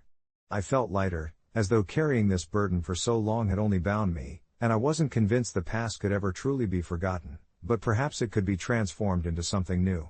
Over the next few weeks, I exchanged messages with my in-laws, cautiously engaging with their requests for advice, offering my insights into their ventures. They were eager to learn, humbled in ways only harsh reality can teach, and I found myself reveling in the irony that I, once the scorned, now played the role of mentor. As I watched them embrace their new roles, peacefulness enveloped me. Within the cracks of our past, budding companionship sought to emerge. But with every message and every encounter, I kept my heart grounded, vigilant against letting history repeat itself. Trust takes time to mend, and while the path forward is uncertain, I've realized that healing often requires both vulnerability and boundaries. I might have stepped into this journey tentatively, but each small interaction now feels like a step toward a brighter future. Am I the asshole for having almost severed ties? Perhaps. But sometimes, in the space where hurt and healing collide, understanding can create a bridge, one where I've started to rebuild, one cautious step at a time. As the days turned into weeks, I found myself in a peculiar state of reflection, teetering on a tightrope stretched between the past and the potential future. Each email from my in-laws pierced the silence of my routine, a mixture of trepidation and curiosity spiraling through me. I would sit at my desk, the golden afternoon light spilling through the window, casting patterns on the floor, and I would stare at their names on the screen as if they were foreign inscriptions from a long-gone civilization. It wasn't that I wanted to forget their past behavior, how they had scoffed at my ambitions and belittled my modest beginnings in favor of grounded expectations, but there was something persistently hopeful about their current tone. Their messages dripped with sincerity, laced with admissions of previous harshness, and I wondered if they, too, felt the weight of that pivotal moment when my little tech business surged into a thriving venture. It became evident that they weren't just reaching out with empty niceties, they were grappling with their own narratives, reconciling their feelings, and wondering if the family they had once deemed beneath them could now be considered a source of guidance. In one of those exchanged emails, they proposed a casual lunch, a neutral ground, a safe space for both sides to express and explore without the stifling attachment of unresolved tension. I found myself conflicted, tapping my fingers against the polished wood of my desk, picturing the cafe where we might meet, a quaint little spot with soft jazz playing in the background, birds chirping outside, and the smell of freshly brewed coffee wafting through the air. What if I walked in, and the very sight of them ignited a whirlwind of my old hurt? Or what if, in the midst of pleasantries, I found a surprising twist of warmth amidst our shared history? Ultimately, I decided to agree to the lunch. Perhaps it was the willingness to embrace both the potential for pain and healing that propelled me forward. As the date approached, I crafted a mental script, a blend of caution and openness, how I might articulate my feelings but blend them with understanding. The moment I stepped into that cafe, my heart raced with each breath, a symphony of uncertainty built within me. I saw them there, my in-laws, sitting at a sun-drenched table, visibly different from the sharp-edged figures of my memory. Their smiles were soft, framed by an unfamiliar tenderness that made it hard to reconcile with the past. The conversation began stilted, filled with careful pleasantries and awkward laughter until eventually, warmth began to seep in, easing the tension like the gentle coverage of a summer blanket. As we talked about benign topics, I felt an invisible barrier start to wane, replaced by a creeping sense of shared humanity. Their stories of struggles echoed my own, their dreams revealing shades of ambition that once felt hidden beneath their dismissive exterior. Something within me flickered, a burgeoning understanding fueled by empathy. I saw them not as the antagonists of my story but as individuals who, like me, were navigating their own trials in a rapidly shifting world. The discussion eventually shifted towards our businesses. I could feel them leaning closer, seeking not just my counsel but aiming to share in mutual growth. And as I offered insights, I realized that this was what healing looked like, not denial of the past but rather embracing it as part of the complex tapestry of relationships. It felt liberating, almost as if by extending my hand despite my previous reservations, I was affirming my worth not just as a son-in-law but as a person with insights worth sharing. Weeks turned into months, and slowly, a new rhythm began to form. We exchanged phone calls that seemed to ease into the comfort of familiarity, their laughter weaving through my days like the melody of a calming hymn. Their once utilitarian approach to me transformed into a blooming collaboration of ideas. There was an almost childlike enthusiasm in their exchanges, a realization that they could learn from me just as much as I could learn from them. It was a refreshing reversal of roles that dispelled the lingering shadows of resentment. Yet, I upheld my boundaries. I was watchful, guarding against the cynical whispers that danced in the corners of my mind, reminding me of the bitter words once spoken. It was a balance, one that required patience and discernment, but I knew that healing isn't merely a linear journey, it's more like a winding path through an intricate forest, where even the hard roots can display breathtaking blooms when nurtured patiently. Sometimes, I still find myself reflecting on whether my initial decision to put distance between us was right. Am I the asshole for having almost severed ties? The answer remains murky, cloaked in the complexities of human emotion and interaction. Yet, through this journey, I have come to embrace the ambivalence, allowing it to shape me rather than confine me. I realize that forgiveness is not an erase button but rather an ongoing negotiation of ourselves with those we share history with. And so, where once I felt fragmented, haunted by the past, I now sit in a quieter place, knowing that bridges can be rebuilt if we are willing to put in the effort, and that sometimes, it's in our grappling with hurt that we stumble upon unexpected beauty. Perhaps it's true, sometimes, the road doesn't lead back to where we began, but rather forward, towards something entirely new. I still can't believe what happened at my house last week. I live in a small, quiet neighborhood. My home is my sanctuary. It's where I unwind after long days at the office, where I bake my famous chocolate chip cookies, and where the peace of mind comes from knowing I'm in control of my space. When I bought this place, it was just me, and I loved it for that reason. But lately, things have been shifting. It all started on a breezy Saturday afternoon. I was in my kitchen, humming under my breath while the sweet smell of vanilla and melting chocolate wafted through the air. There was a knock at my door, nothing unusual, perhaps a neighbor, or maybe even a delivery. When I opened it, there stood a woman, early 30s, hair pulled back in an impatient ponytail, and beside her was a little girl, maybe 6, with muddy shoes and a candy-stained shirt. "Hi. Sorry to bother you, I live just a block down and I'm in a bit of a bind," the mom said, her eyes darting nervously. Right away, something felt off. I had a million things to do, and my instinct was to politely decline, but instead, I just stood there listening. She explained that her car had broken down and she needed to wait for a friend to pick her up. Could they just stay for a little while? Now, I know what you're thinking. What's the harm in offering a couple of strangers a place to hang out momentarily? But as she talked, the unease grew in my stomach. I was imagining the crumbs and chaos her child might bring into my pristine living room, which I had just tidied up. Still, I let them in. As soon as they crossed the threshold, the girl dashed to my potted plants and began poking around, while her mother plopped on my pristine couch, checking her phone like it was a ticking clock. The tension started to rise in me, but I balanced on the edge of playing gracious host and keeping my sanity intact. "Please don't disturb that," I warned gently, watching the little girl tug at the leaves, only to be met with a vacant stare from the mom who barely looked up. It felt like an age passed, and I tried engaging them in small talk, yet the responses were vague at best. Time crawled, and I was just about ready to ask them to leave when chaos erupted. The girl, now bored, had turned her attention to my art supplies, scattering everything all over the table with gleeful shouts. Her mother was still glued to her phone. I could feel that simmering frustration escalate to a boil. Finally, with all the control I could muster, I shouted, "Get out. Both of you. You cannot just come into someone's house and act like you own the place." My voice echoed through the hallway as if summoning the spirits of past homeowners who would disapprove of such a scene. Time halted. The mother's eyes widened in disbelief, The little girl froze mid-tugging at the nearest brush. Realizing what I had done, I felt the weight of my own rage suffocating me. It was an outburst I hadn't intended. The mom, flushed with embarrassment or anger, gathered her daughter's things, fumbling through my living room, and rushed out without a word. The echo of the door slamming shut left me shaken, and my heart raced with an unsettling mix of guilt and relief. Maybe I had overreacted. I thought about the boundaries, the slow realization of how easily someone can slip into your life and home without permission. In the days following, I was consumed with anxiety. I knew my reaction wasn't a shining example of graciousness. I was the bad guy in this scenario. Friends were mixed in their opinions when I shared the story. Some told me I should have been kinder, while others defended my right to protect my space. I didn't know which side I fell on. All I knew was it didn't feel right to let them in the first place. So, I reached out to the mother through a social media platform focused on local community connections, apologizing for my outburst and explaining how overwhelmed I had felt. To my surprise, she replied days later, saying she understood the situation. She was just as overwhelmed with her own stress.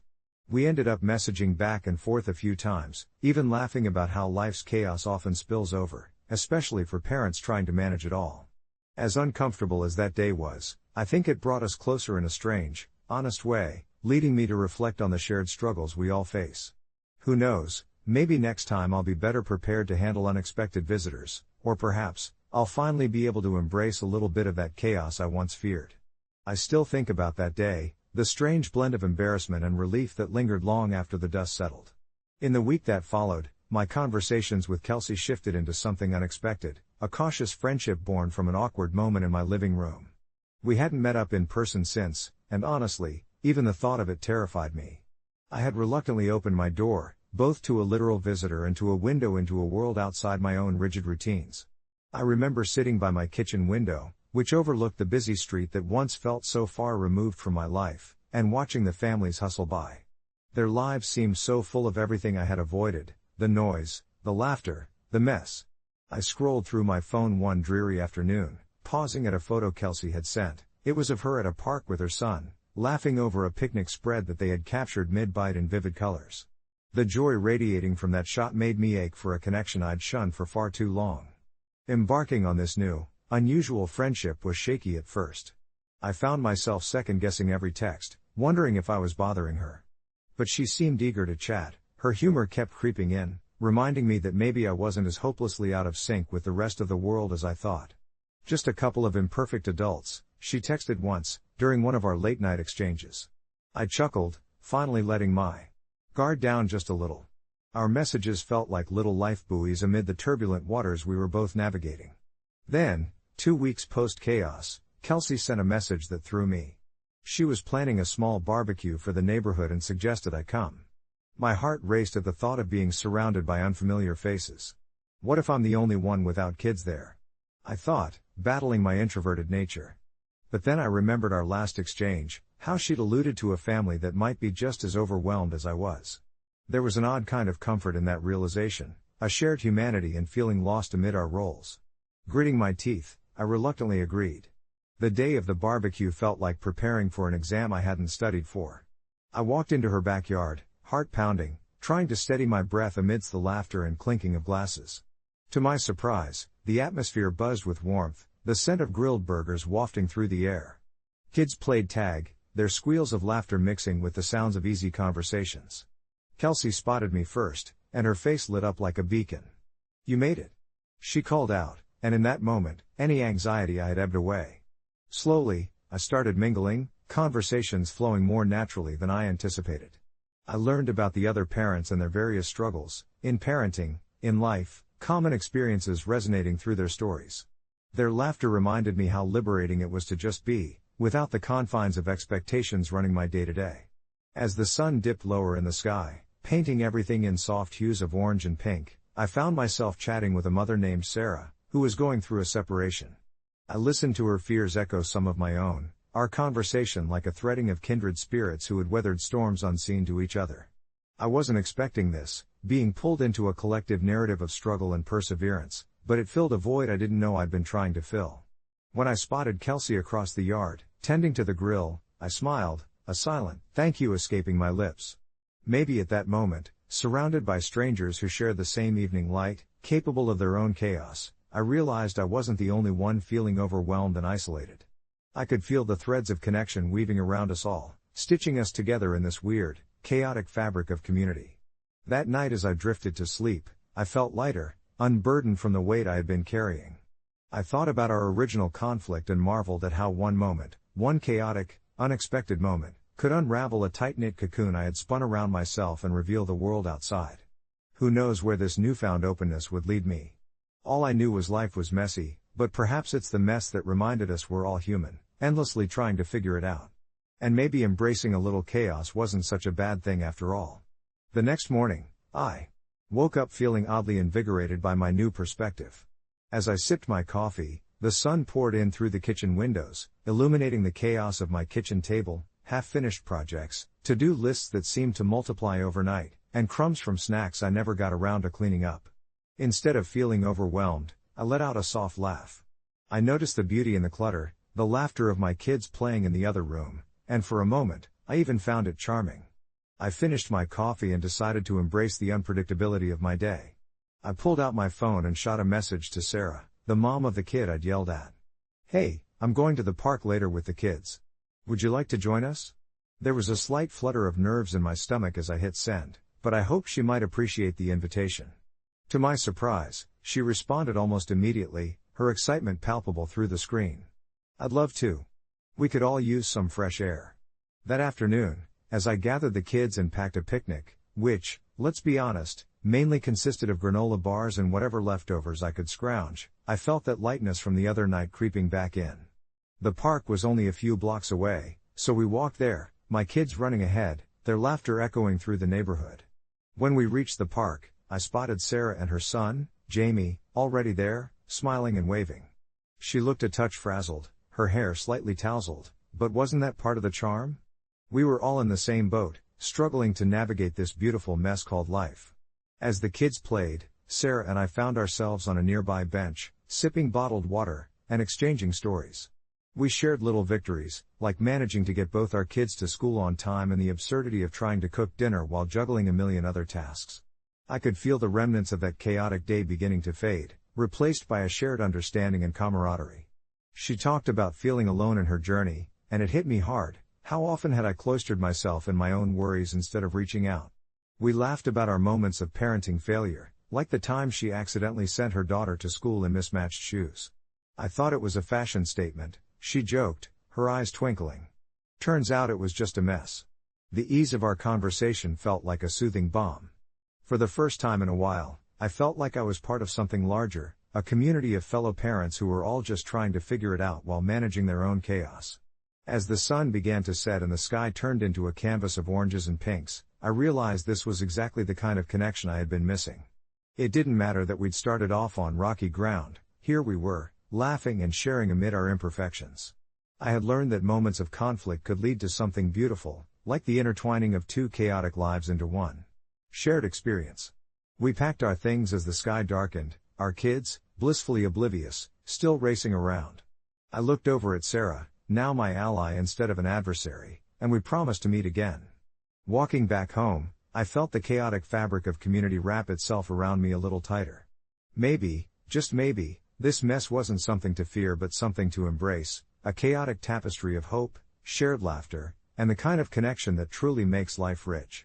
I went to bed that night feeling a sense of belonging I hadn't felt in a long time, grateful for the unpredictable journey that had brought us together. It seemed that embracing chaos had opened a door I didn't even know needed opening. The fluorescent lights buzzed overhead as I sat alone at my desk, the soft click of my computer keys breaking the stillness of the late afternoon. There was a flicker of a notification on my screen, a question that had been posted to Ask Reddit, asking what topic one would choose to give a 1-hour informative speech about for $10,000 if they had no choice but to do so right then and there. The absurdity of it sparked a flicker of excitement. What if I really had to speak in front of a crowd? I found myself imagining various topics flickering through my mind. As a teacher, I had the privilege of learning alongside my students, unraveling the mysteries of the world through our discussions. My stature as a seasoned educator shifted somewhere deep within me as I fought the creeping anxiety at the thought of standing before a crowd, my heart racing at the idea of being thrust into the spotlight. After a brief moment of considering the daunting task, I settled on something that had always lingered in the background of my passions: the significance of storytelling through community history. It was a topic close to my heart, woven into the threads of my own life. I began to visualize the faces of the community members I knew, rich in stories yet unchronicled, the small-town narratives that rarely found a place in textbooks, the tales of resilience, heartbreak, and triumph shared over coffee and pie at the local diner. But as I settled into my daydream of an eager crowd nodding respectfully at my passionate presentation, a sudden shift occurred. The hum in the room became punctuated by an abrupt voice: "You have to give a speech right now." The words echoed in my mind for a moment, and I looked up, convinced I was imagining things. But the stern figure in front of me was real, a classmate from college, Mike, who had always been an extroverted whirlwind, charismatic in a way I envied. "You said you could talk about anything. This is your chance to show what you've got. $10,000. He persisted, eyes wide with an infectious enthusiasm that I couldn't quite resist. The mixture of disbelief, amusement, and an adrenaline surge washed over me.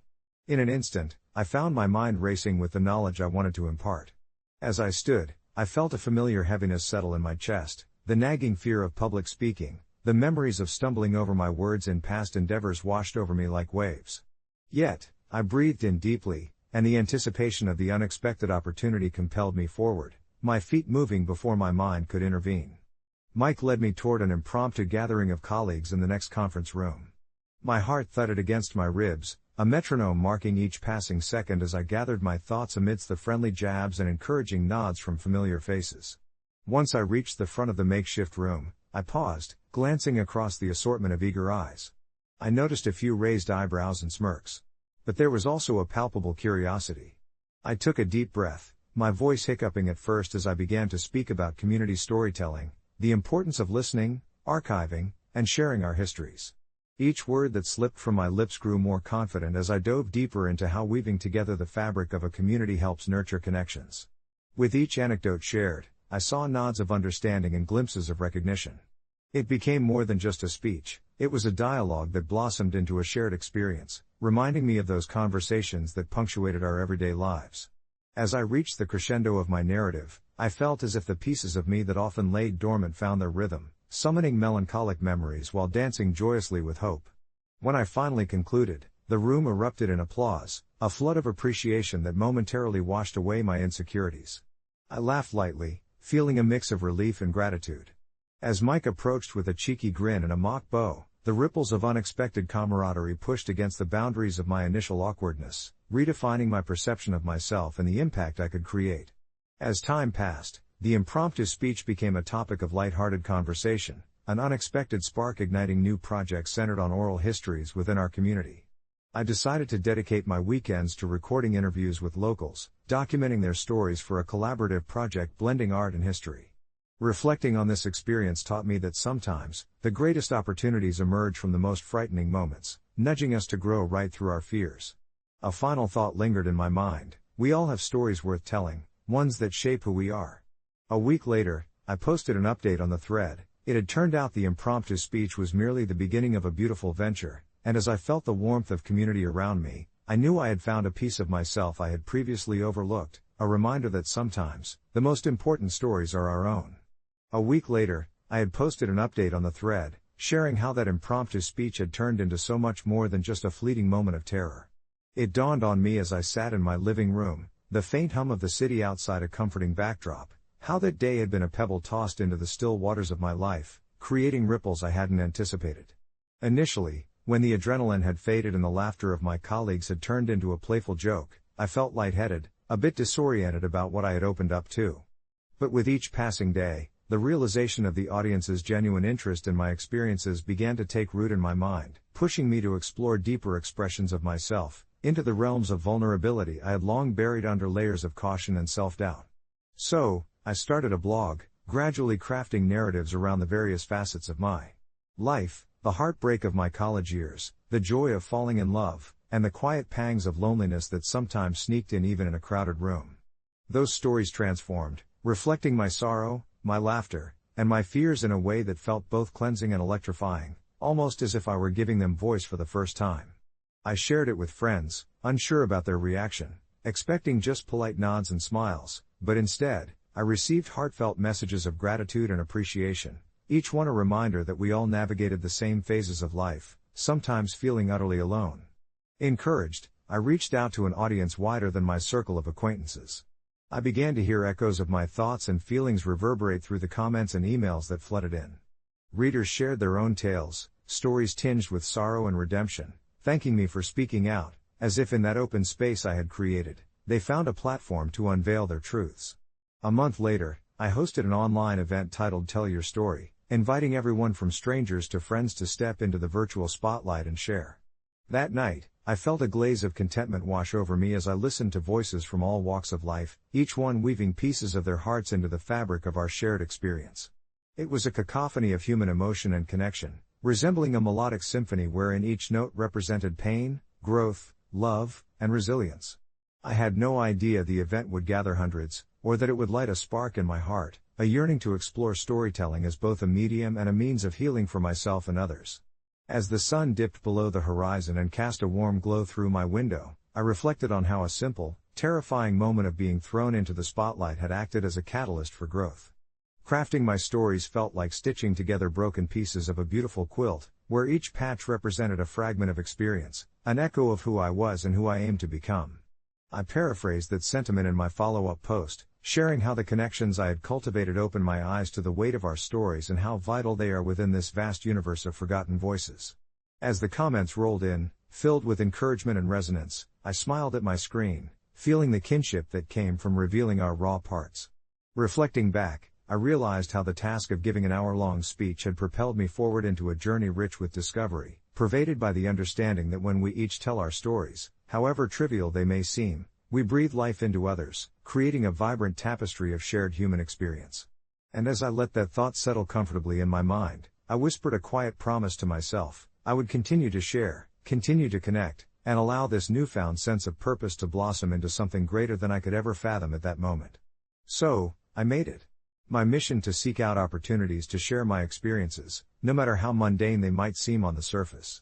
The following weekend, I found myself at a local community center, where a group of individuals from all walks of life gathered to share their truths. The atmosphere hummed with anticipation, a vibrant tapestry of voices ready to be woven together. I watched as each person stood up, some trembling with nerves, others bursting with energy, and with every story told, I felt a flicker of connection. My own turn approached, and, recalling the buzz of the audience from my first speech, I took a deep breath, recalling the way they leaned in, engaged and willing to absorb what I had to say. When I spoke, it was about vulnerability, the invisible weight it carries, the power in opening up. I shared a poignant memory from my childhood, a time when I had felt out of place and alone at school until, one day, a kindred spirit had approached me. As I recounted how that single act of friendship had turned my world upside down in the best way possible, the room filled with murmurs of recognition and connection. It was then I understood that we all grapple with our own insecurities, grappling silently until someone dares to cut through the noise and reach out. The joy of sharing and the profound weight of connection lingered long after I stepped down from that makeshift stage, and in that moment, I realized that this was the nourishment I had hungered for: validation, compassion, and understanding. Days turned into weeks, and I became a regular at the community center, leading workshops and discussions on storytelling and the power it holds, finding joy in helping others craft their narratives. The feedback was overwhelming, stories flowed like water, and each shared experience seemed to shine a light on hidden corners of our lives we might otherwise carry alone.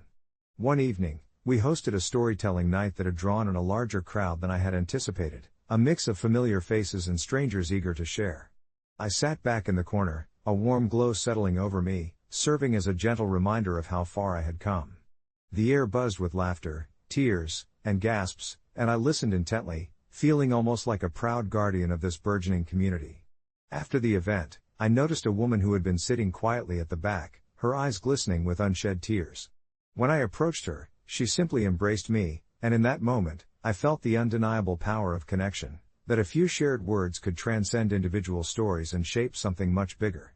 A few months later, I received an unexpected message. Someone had suggested I compile the stories I had encountered into a book, separate and distinct narratives that collectively illustrated the breadth of human experience.